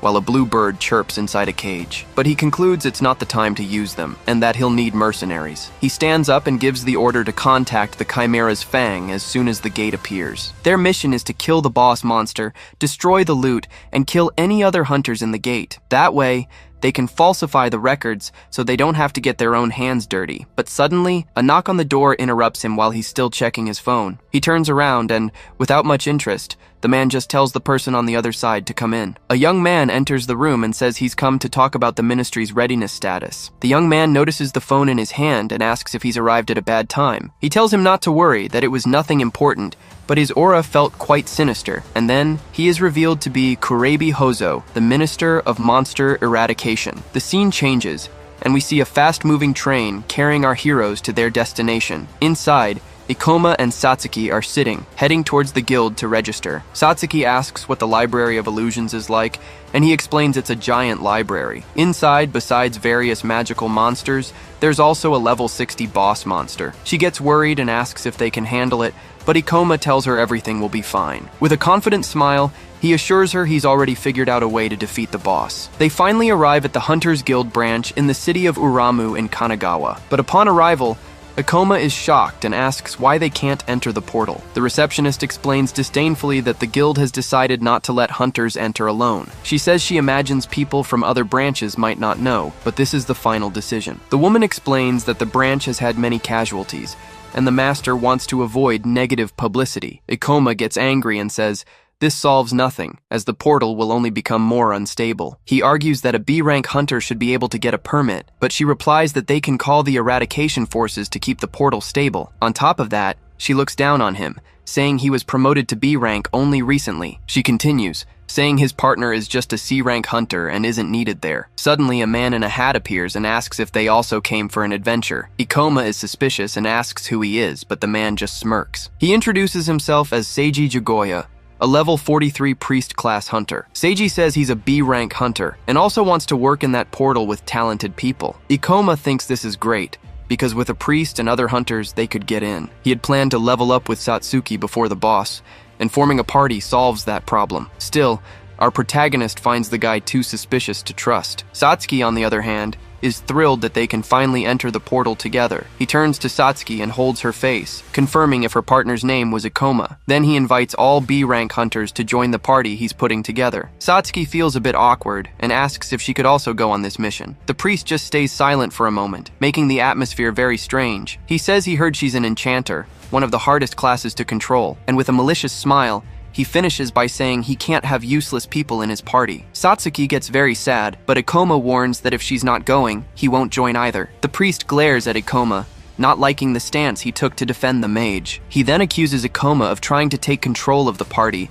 using Satsuki as an excuse. Seiji reveals that he already has 2 attack classes, and that he's taking this mission seriously. But Ikoma argues that an enchanter can provide mana, which would be crucial for the party. The priest remains silent for a moment, carefully considering the arguments he just heard. He gives a little smile and nods, saying that if that's the case, he'll accept the girl. So Seiji suggests they exchange numbers so he can let them know when the party is ready. He says goodbye and tells them he'll register everyone and meet them in front of the portal. The scene returns to the 2 of them sitting on a bench, anxiously waiting for the priest's call. Satsuki is still worried and asks if they'll really be able to work with that guy. Ikoma takes out his phone and agrees with her, saying he seemed pretty demanding, huh? But despite everything, he believes they can trust their new teammate a little. He thinks it's better to work with someone straightforward who doesn't seem likely to cause trouble later. Ikoma says he won't cause any problems, but Satsuki is scared and just hopes that's true. Besides, Ikoma thinks they have no choice, as this is their only chance. And having 3 high-rank allies will be a huge help in dealing with the boss monster. The scene changes, and now the whole group is gathered in a very gloomy-looking place. A girl with a scythe slams her weapon on the ground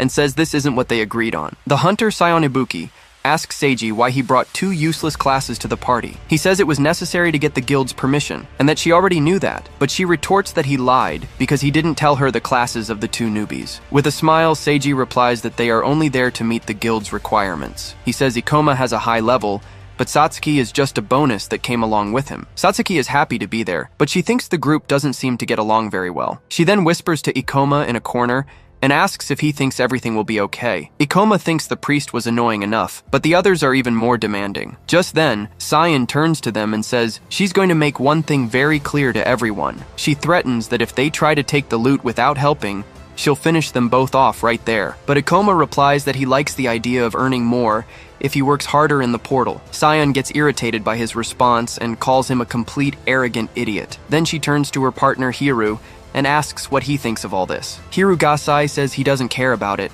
and just hopes they don't get in the party's way. Ikoma thinks their levels are good, but the team roles don't fit together very well. After all, being the first to explore a portal can yield rare information and items. Sion agrees with the idea, but thinks the priest should have thought more about the party structure. But Ikoma thinks it doesn't matter, as he didn't have the luxury of choosing anyone either. Seiji claps his hands and says he understands the complaints, as they had to find people quickly. With everything settled, he thanks everyone and calls them to go to the Library of Illusions. The priest shows his ambition and arrogance, wanting to prove his party's worth. Meanwhile, Sion and Hiru show their complete disrespect for the new members. With this atmosphere, Ikoma just hopes they don't end up in trouble in the end. The dungeon entrance reveals itself, with the name Library of Illusions floating in the air. The group then enters the portal, walking carefully down the dungeon's main corridor. Seiji comments that this is one of the most difficult dungeons, but the place is quite elegant. With a smile, he thinks that portals of this level are rare and that they will become famous. Sion turns to them and confirms if their names were really Ikoma and Satsuki. She warns them they're just there to fill a slot, so they better not try to be heroes. But Ikoma retorts that his level is higher and that they didn't come all the way from Tokyo for nothing. Furious, Sion yells at him and asks if he has the nerve to talk back to her. He then explains that he's just saying they'll also need their share of the loot. Ikoma says he knows they're there for the numbers and promises they won't attack without reason. She turns away in contempt and says at least he knows his place and that they won't need any help. Satsuki gets worried, but Ikoma tells her that for now, the focus is just on clearing the portal. He maintains his serious expression, already thinking about the next steps they need to take. In his thoughts, he knows that at some point, the group will need their help. Just then, Seiji finds something strange, and upon opening a book, he looks very surprised. He says he can't tell what language it is, and wonders if it's something unique to that realm. It's explained to us that apart from items and demon stones, all objects from portals disappear on the outside, and in the future, scholars were only able to discover the civilizational difference between the worlds. None of the scriptures formed a language, and none of the theories had solid proof. But the Ring of Wisdom from this library is a rare item that can answer all of this. Ikoma becomes determined and thinks with conviction that he will get that ring no matter what. Suddenly, a fire spell is cast, catching everyone by surprise with the attack. Seiji shouts and quickly conjures a shield to protect himself from the incoming fireballs. The spell explodes with full force against the barrier, creating a strong impact on the site. And then the enemy reveals itself, a level 40 librarian goblin, ready to attack. Hiru uses his shadow walk, and in the blink of an eye, he appears behind the monster. With a backstab, he finishes off the goblin, which doesn't even have time to react to the attack. The creature's body falls lifelessly to the ground, right in front of Ikoma, who just watches the scene. Seiji claps and praises Hiru's technique, but the ninja tells him to stop the flattery. He then turns and tells the two of them to collect the stones, saying that's how they can help. Sion warns that their job is to collect the stones, but Satsuki retorts that she didn't help. Sion becomes furious and shouts, unable to believe what she just heard from the girl. She yells that it wasn't her turn, and a scared Satsuki immediately apologizes. At that moment, Ikoma thinks that the two of them are strong and know exactly when to use their skills. But the moves the ninja used leave Ikoma deep in thought about what he saw. He looks at the ninja and has a revelation, for now he finally knows what the guy is. So Ikoma approaches the ninja and confirms if his name is indeed Hirugasai. The ninja turns around, annoyed, and asks who gave him permission to call him by his name. Seeing the scene, Satsuki gets worried and asks why he's talking to that scary guy. The protagonist ignores her and remembers the skills, the shadow walk, and the famous backstab. He gets all excited with a big grin and says the guy is definitely a rogue. Satsuki is completely shocked and confused and can only call out Ikoma's name. Then he explains to the ninja that he'll need more power to fight the bosses. So he suggests with a gleam in his eye that the ninja use skills to get stronger. Hiru is completely baffled and wonders what the hell is wrong with this lunatic. Ikoma advises that he can distract or team up with mages, and that he should choose soon, but Hiru gets angry and grabs him, yelling that he'll cut his head off if he tries to help again. Satsuki asks why he spoke to the guy, but Ikoma says he knows his way around the rogue class. He thinks that rogues lose power at high levels,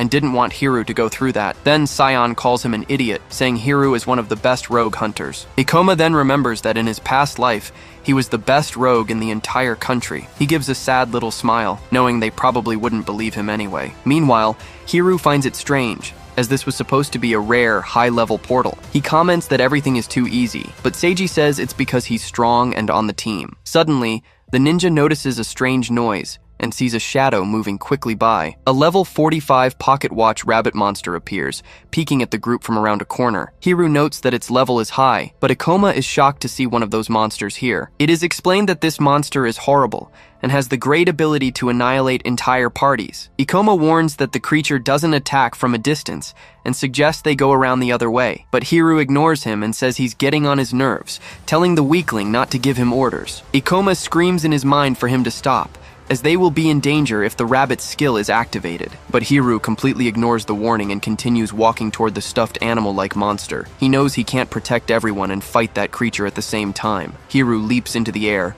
ready to strike, but the rabbit senses the threat. Just then, Ikoma desperately yells for him to stop, warning that these rabbits are extremely dangerous. The rabbit lunges at him as Hiru prepares to slash with his blade. He attacks with full force, but the monster dodges with incredible speed, zipping right past him. Hiru is stunned by its quickness, wondering how such a small monster can be so fast. Suddenly, the rabbit activates a skill called Rabbit's Dash and glows brightly. It vanishes from the hunter's sight, who complains about it having an escape skill, but Hiru smirks. A rare monster with unique skills must drop some good loot. He figures since he started the fight, he has to commit to it now. Ikoma's expression turns serious. He's determined to help defeat the pocket rabbit no matter what. He warns the group to be on guard because the creature will use its skills and can be lethal. Seiji seems confused, disdainfully asking what Ikoma is talking about. He looks at the monster and says it's only level 45, no match for the 5 of them. But then his eyes widen as he begins to wonder if the rabbit has that skill. Hiru ignores the warnings and tells the rabbit not to boss him around, calling it a loser. Hiru leaps into the air, ready to strike, but the rabbit senses the threat. Just then,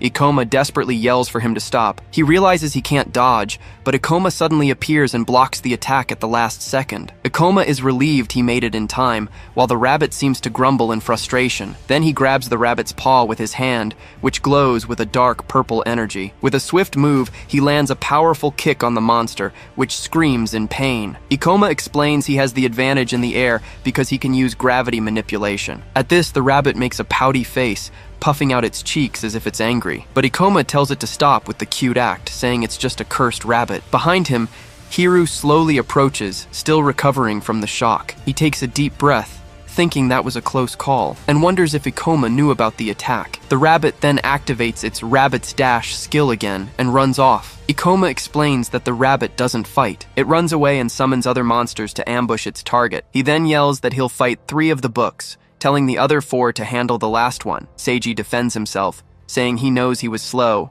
but they're experienced hunters too. But Ikoma cuts him off, warning that one wrong move and they all die, so they better listen to him. It's explained that the rabbit is faster and smarter, making it nearly impossible to fight in its ambush. We're told that Hiru was the most skilled, but even he almost died right there. Sion, on the other hand, is in a total panic, trembling with fear and unsure of what to do. And then there's Seiji and Satsuki, who are support classes and can't fight properly. That's why Sion yells at Ikoma, saying it's impossible for him to fight 3 monsters. But Satsuki trusts his judgment, knowing his plan is their best shot. She then shouts to the team that they'll take down their monster and then help Ikoma. Meanwhile, one of the grimoires flies straight at the protagonist, ready to attack, but Ikoma manages to dodge the bite, moving with incredible agility at the last second. We're told that these monsters can move freely in the air, making the fight difficult. On top of that, they can attack from a distance with incredibly fast and powerful magic. Ikoma also has to stay alert, as the rabbit could appear at any moment to ambush him. He sighs,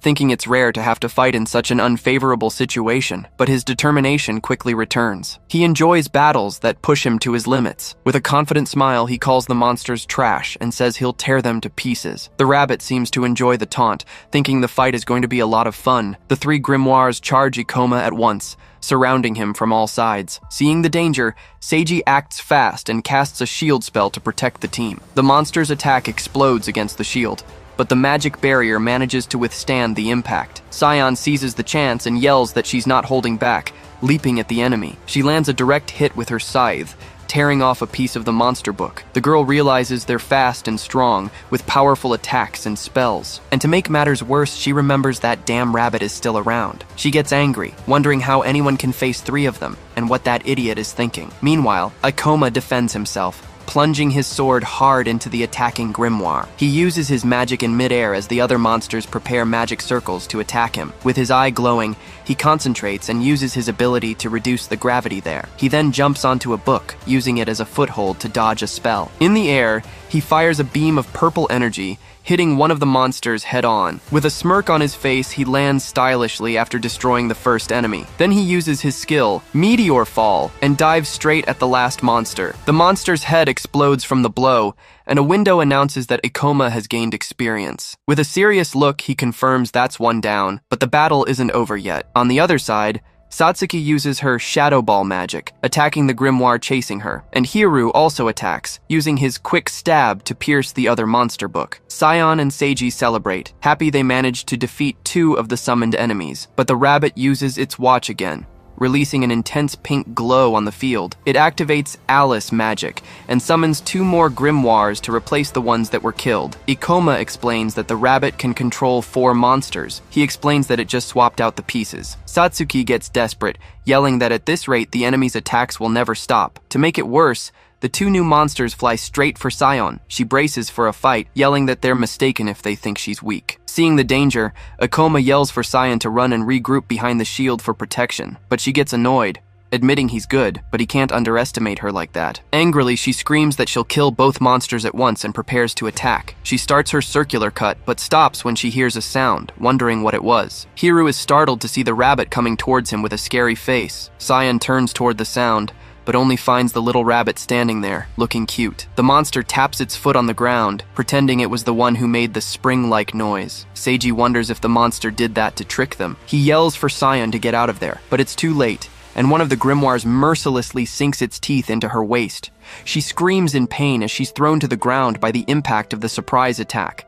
The monster doesn't let go, its teeth digging into her flesh, which starts to bleed heavily. Panicked, she thinks the creature won't let go and that she's going to die there. Ikoma appears, warning that they'll have to rip the monster off by force to save her. He gets ready to strike, but warns that the blow will hurt her a little too. With his eyes glowing, he uses his Grante magic, creating a purple sphere of gravity. The magic crushes the monster, which screams in pain as it's forced to release Sion. Freed from the enemy, she falls to the ground, dropping her scythe and feeling intense pain. She breathes a sigh of relief, thinking that it hurt, but she's still alive and almost died. The remaining grimoire is terrified, screaming in fear as it looks at her on the ground. Ikoma strikes the last monster with his sword while Sion remains on the ground. He yells for Seiji to use white magic to heal her, and the boy replies that he's on it. Satsuki says their formation is broken, and now they're cornered. The situation is bad, with the team separated and Ikoma alone against the last enemy. But he explains there's hope, as the rabbit's magic uses a lot of mana. Ikoma stares at the rabbit, thinking the creature probably knows this very well too. At that, the little monster realizes it needs to act fast before its mana runs out. Ikoma then uses his skill to increase gravity, crushing the grimoire against the ground. But the book's cover is tough and it defends itself with its teeth, forcing Ikoma to retreat. Seeing that it didn't work, he changes tactics and tries to stab the monster from below. With a yell, he uses his Grante magic once more, concentrating all his power. A sphere of gravity flies at full speed and hits the grimoire head-on, with no chance to defend. The attack worked, and he gains more experience as the book's remains fall to the ground. Satsuki celebrates, saying they got another one and that they need to keep up the pressure. But Seiji yells that he's gone too far, warning Ikoma to watch out for the rabbit. Seiji shouts desperately, warning that he'll get surrounded if he stays there alone. Suddenly, the rabbit appears behind him with a sinister look, ready to attack, but Ikoma says he knew it was coming and uses reverse gravity to jump over it. The rabbit is confused and doesn't understand, as the protagonist simply vanishes from its sight. It's explained to us that the rabbit knows it needs to take him down first, since he gives the orders. The monsters had them cornered. But the rabbit couldn't use its ambush without a blind spot, so Ikoma figured it would attack him as soon as he exposed himself, falling right into the trap. With the plan working, he charges full speed at the rabbit, which gets startled. But the protagonist realizes the creature reacted very quickly, almost dodging his attack. Wasting no time,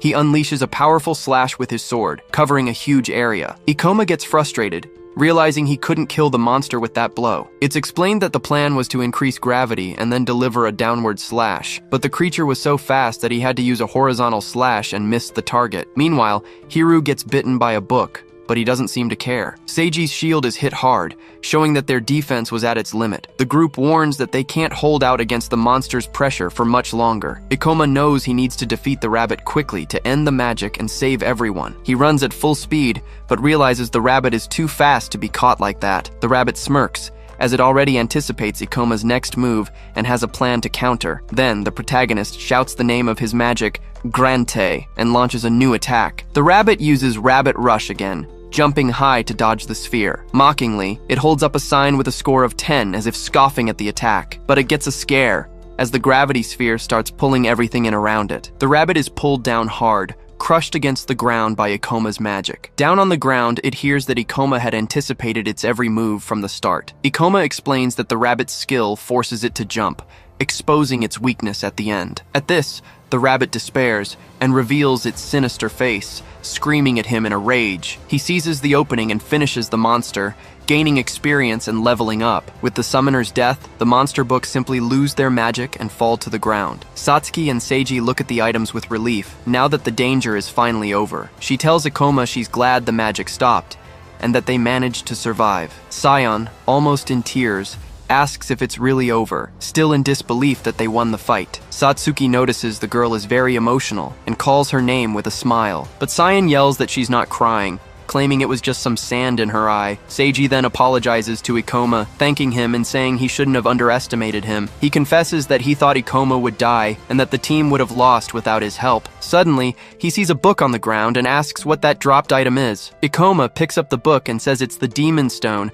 and also a loot item. The rare item is the Rabbit Skill Book, which teaches the Rabbit Rush ability. Ikoma says the skill can be sold for 10 million. This leaves Seiji shocked by the amount. Seiji calculates that it'll be 2 million for each of them, getting excited about all the money. But he changes his mind and suggests it might be better for them to leave and come back later. It's explained that they underestimated the portal, spent too much mana, and Sion got injured. Ikoma gets serious, as he can't let anyone get the Ring of Wisdom under any circumstances. He says the rabbit was the worst enemy, and now Seiji can heal the injured. Then he says there's an easy way to recover mana, making Seiji very curious. Satsuki is terrified by her past trauma, begging Ikoma not to make her go through that again. He explains that the librarian goblin is perfect for draining mana, making Satsuki desperate. Seiji looks at the rest of the group and agrees with the suggestion, deciding to continue the exploration. Heir also agrees, saying he's not the type to run from a good fight. He thinks that Ikoma seems useful, and that he will have many uses for him. Sion is outraged by the decision,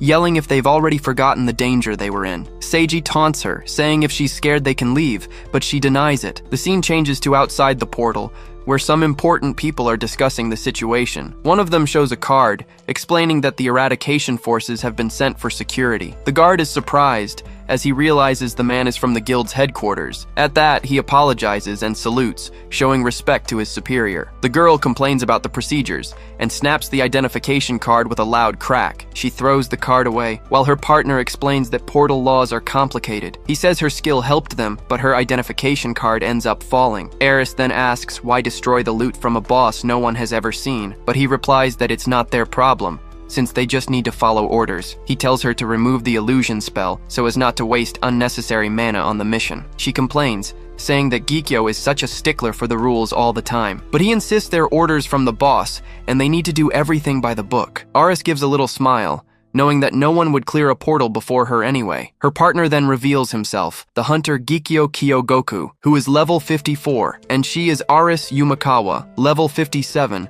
super excited to kill anyone who shows up. Suddenly, a huge book demon appears in front of them, roaring menacingly. Sion is startled by its appearance, screaming in fear at the sight of the bizarre creature. Ikoma acts quickly to protect her, parrying the demon's attack with a clash of his sword. He yells for Sion to back off right away, ordering her to get away from the danger immediately. At that moment, the protagonist charges forward and slashes the monster's arm, which tries to strike back. The demon stretches its body, a strange ability that confuses anyone who hasn't seen it before. Ikoma realizes Sion isn't mentally strong, as was already clear from the fight with the rabbit. Seeing the situation, Satsuki jumps into action and shouts the name of her spell, Shadow Hand. Shadowy tentacles appear out of nowhere, trapping the demon, which cries out in surprise. She uses the shadows to slam the monster with all her might, and it screams in pain from the blow. With the victory, Satsuki gains experience and stands still, her gaze now much more determined. She's changed a lot, and her new skill has many uses in battle. Ikoma thinks it was a waste of mana,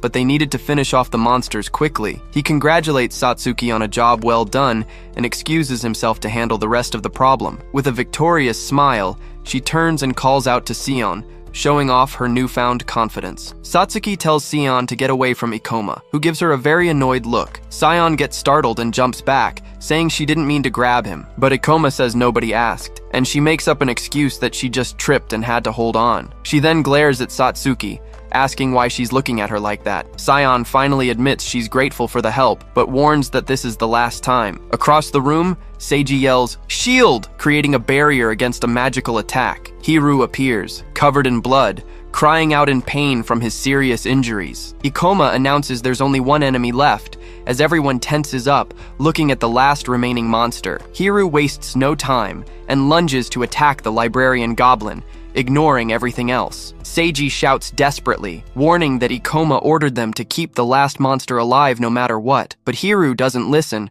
and blocks the goblin's staff attack with his dagger. He throws his weapon to the ground and says he already knows, telling Seiji to shut up. With a sharp tug, he grabs the goblin by the collar, leaving the monster completely defenseless. The goblin has a lot of mana, making it the perfect target for Satsuki to use. Ikoma thinks that Hiru is the most skilled among them and is surprised to see him here. The captured goblin lies on the floor, weakened, as Satsuki prepares to act. She uses her skill Mana Drain, transferring all the monster's energy to Seiji. He gets super excited, celebrating that he can now use his barrier again in battle. Seeing the fully drained goblin, Sion says they can now continue exploring the portal, but Ikoma explains that capturing a monster is difficult, so they can't always count on it. Seiji agrees with the logic, patting him on the shoulder and thanking him for the big help. They look down a hallway, realizing they're finally getting close to the center of the portal. Ikoma then suggests that maybe it's time to go straight for the boss monster. Hiru thinks it's an excellent idea, showing he's more than ready for another fight. But Sion is shocked by the plan, asking if he doesn't think it's too reckless right now. He provokes her, asking if she's scared, and she immediately denies it, of course. Seiji becomes thoughtful, remembering that his plan was always to defeat the portal's boss. He admits to himself that the experience they've gained is already more than he had imagined. Ikoma then reveals that he actually has an item that provides information about the boss monster. Seiji is surprised and asks if this means they're really capable of defeating it now. Seiji thinks that hunting a B-rank boss will definitely go on his hunter record. He imagines himself becoming very popular, thinking he'll be able to join much better parties after this. But Ikoma asks for a favor,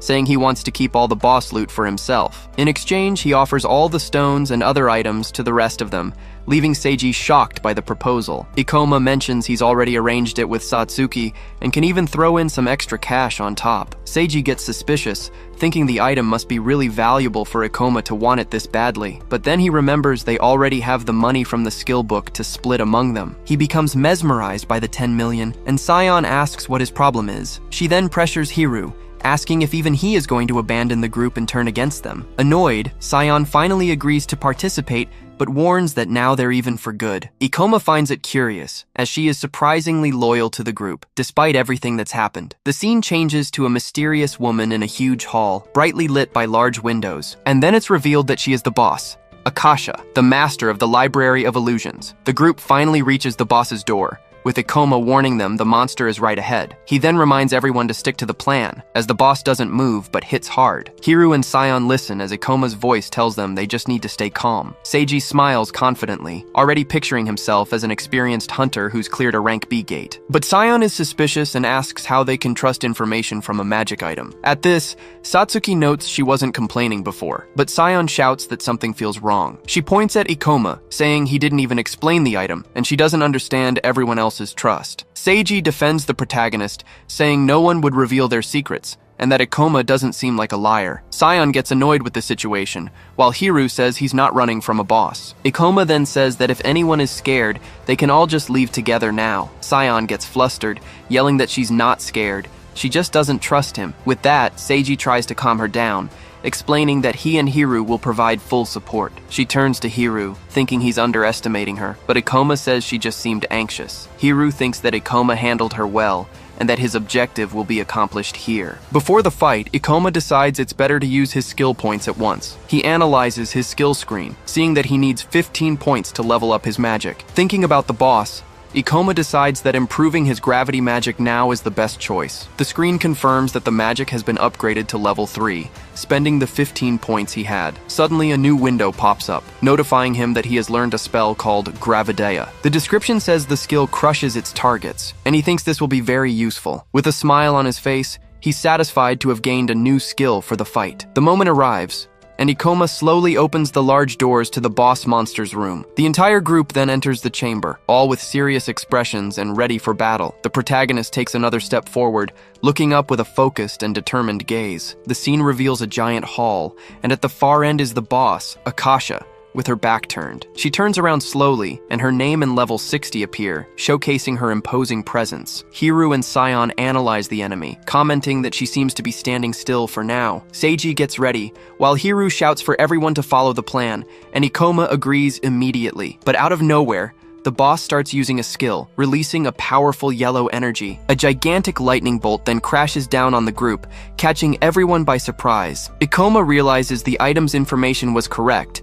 since the boss did use the lightning bolt. He explains that the bolt loses power with distance, which is why it focused on them in the front. At that, he moves quickly, using his magic to reduce his own gravity. And Hiru is also naturally very agile, since he's from the bandit class. With their speed, Akasha wouldn't be able to cast another spell in time to hit them. The strategy is to find an opening to attack right after she uses a skill. So Satsuki seizes the chance and conjures a powerful sphere of shadows with her staff. Sion also wastes no time, sending an energy slash from her scythe towards the boss. Both hits land squarely on the boss, who feels the strong impact of the combined attack. But Akasha turns to Satsuki and says she won't forgive her for this. The mage is in complete shock, as she never expected the monster to be able to speak. Ikoma yells that she's about to use an area of effect attack and tells Hiru to fall back to Seiji. Hiru doesn't like taking orders, but for now, he decides to obey the plan. And just like that, the boss summons a giant wave of fire that rushes towards the group. Sion panics and screams in desperation,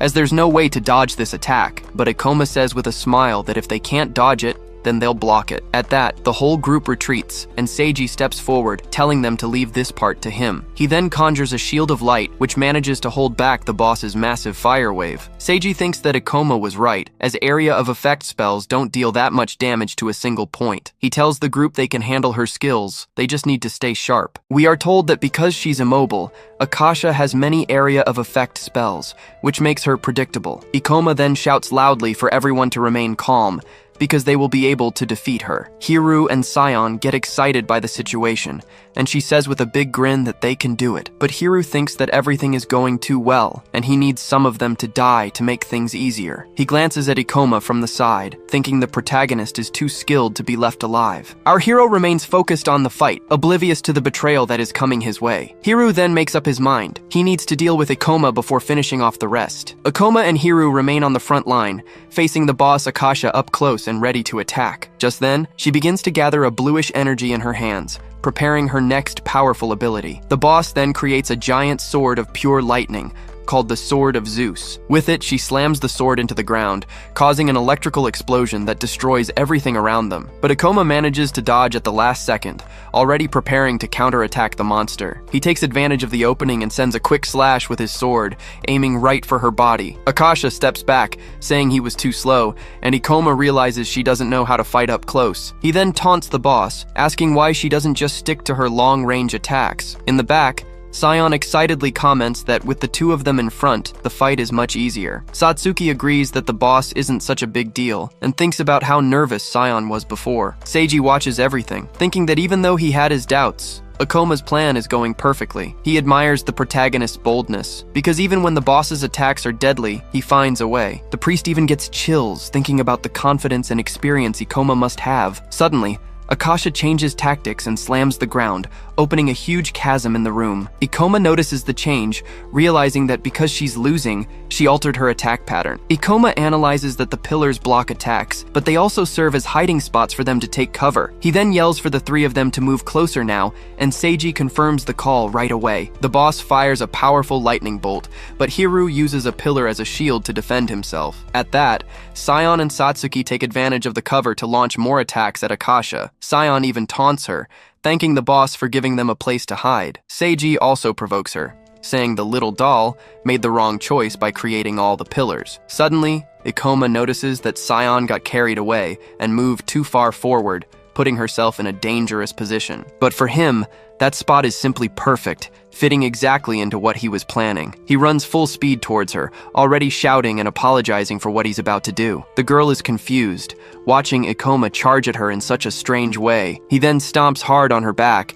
using the poor girl as a human springboard. With the boost, the protagonist soars high into the air and lands perfectly on top of one of the pillars. Sion is furious on the ground, yelling if he seriously just used her as a launch pad. He explains that he couldn't get close, but now he can attack from above using his magic. At that, he uses his skill, Meteor Fall, crashing down on the boss. The blow lands squarely on the boss's helm, breaking one of her horns on impact. Seeing the damage, Sion celebrates wildly, shouting that they finally landed a good hit. But Ikoma looks at her with a serious expression and warns that the battle isn't over yet. Akasha's health was very low, but he realizes her defense is too tough. So he turns and says her HP is almost gone and that they can win. Taking advantage of the distraction, Hiru approaches from behind, thinking about how strong Ikoma is. With a treacherous look, he decides the protagonist needs to disappear as soon as possible. Meanwhile, the boss Akasha begins to raise her arms, preparing a new spell. A huge sphere of blue energy appears on the ceiling, signaling that a powerful attack is coming. Ikoma recognizes the spell, explaining that it consumes a lot of mana and can't be stopped once started. He realizes the boss has entered rage mode, which is why she's using this ability. With that, the protagonist runs towards her, warning that they need to defeat her before the spell activates. Fortunately, Hiru and the others are already on the other side, close enough to help with the attack. The boss is immobile, so Hiru throws a dagger, seeing the perfect opening to go all out. But the attack isn't aimed at the boss, but at Ikoma, who startles as he parries the betrayal. Hiru is shocked that he blocked it, as he didn't expect him to be so fast. He then makes up the excuse that he slipped, but Ikoma just stares at him suspiciously. The protagonist wonders to himself if Hiru's attack was on purpose or not, but he decides to focus on the fight and yells that the boss's ultimate attack is coming now.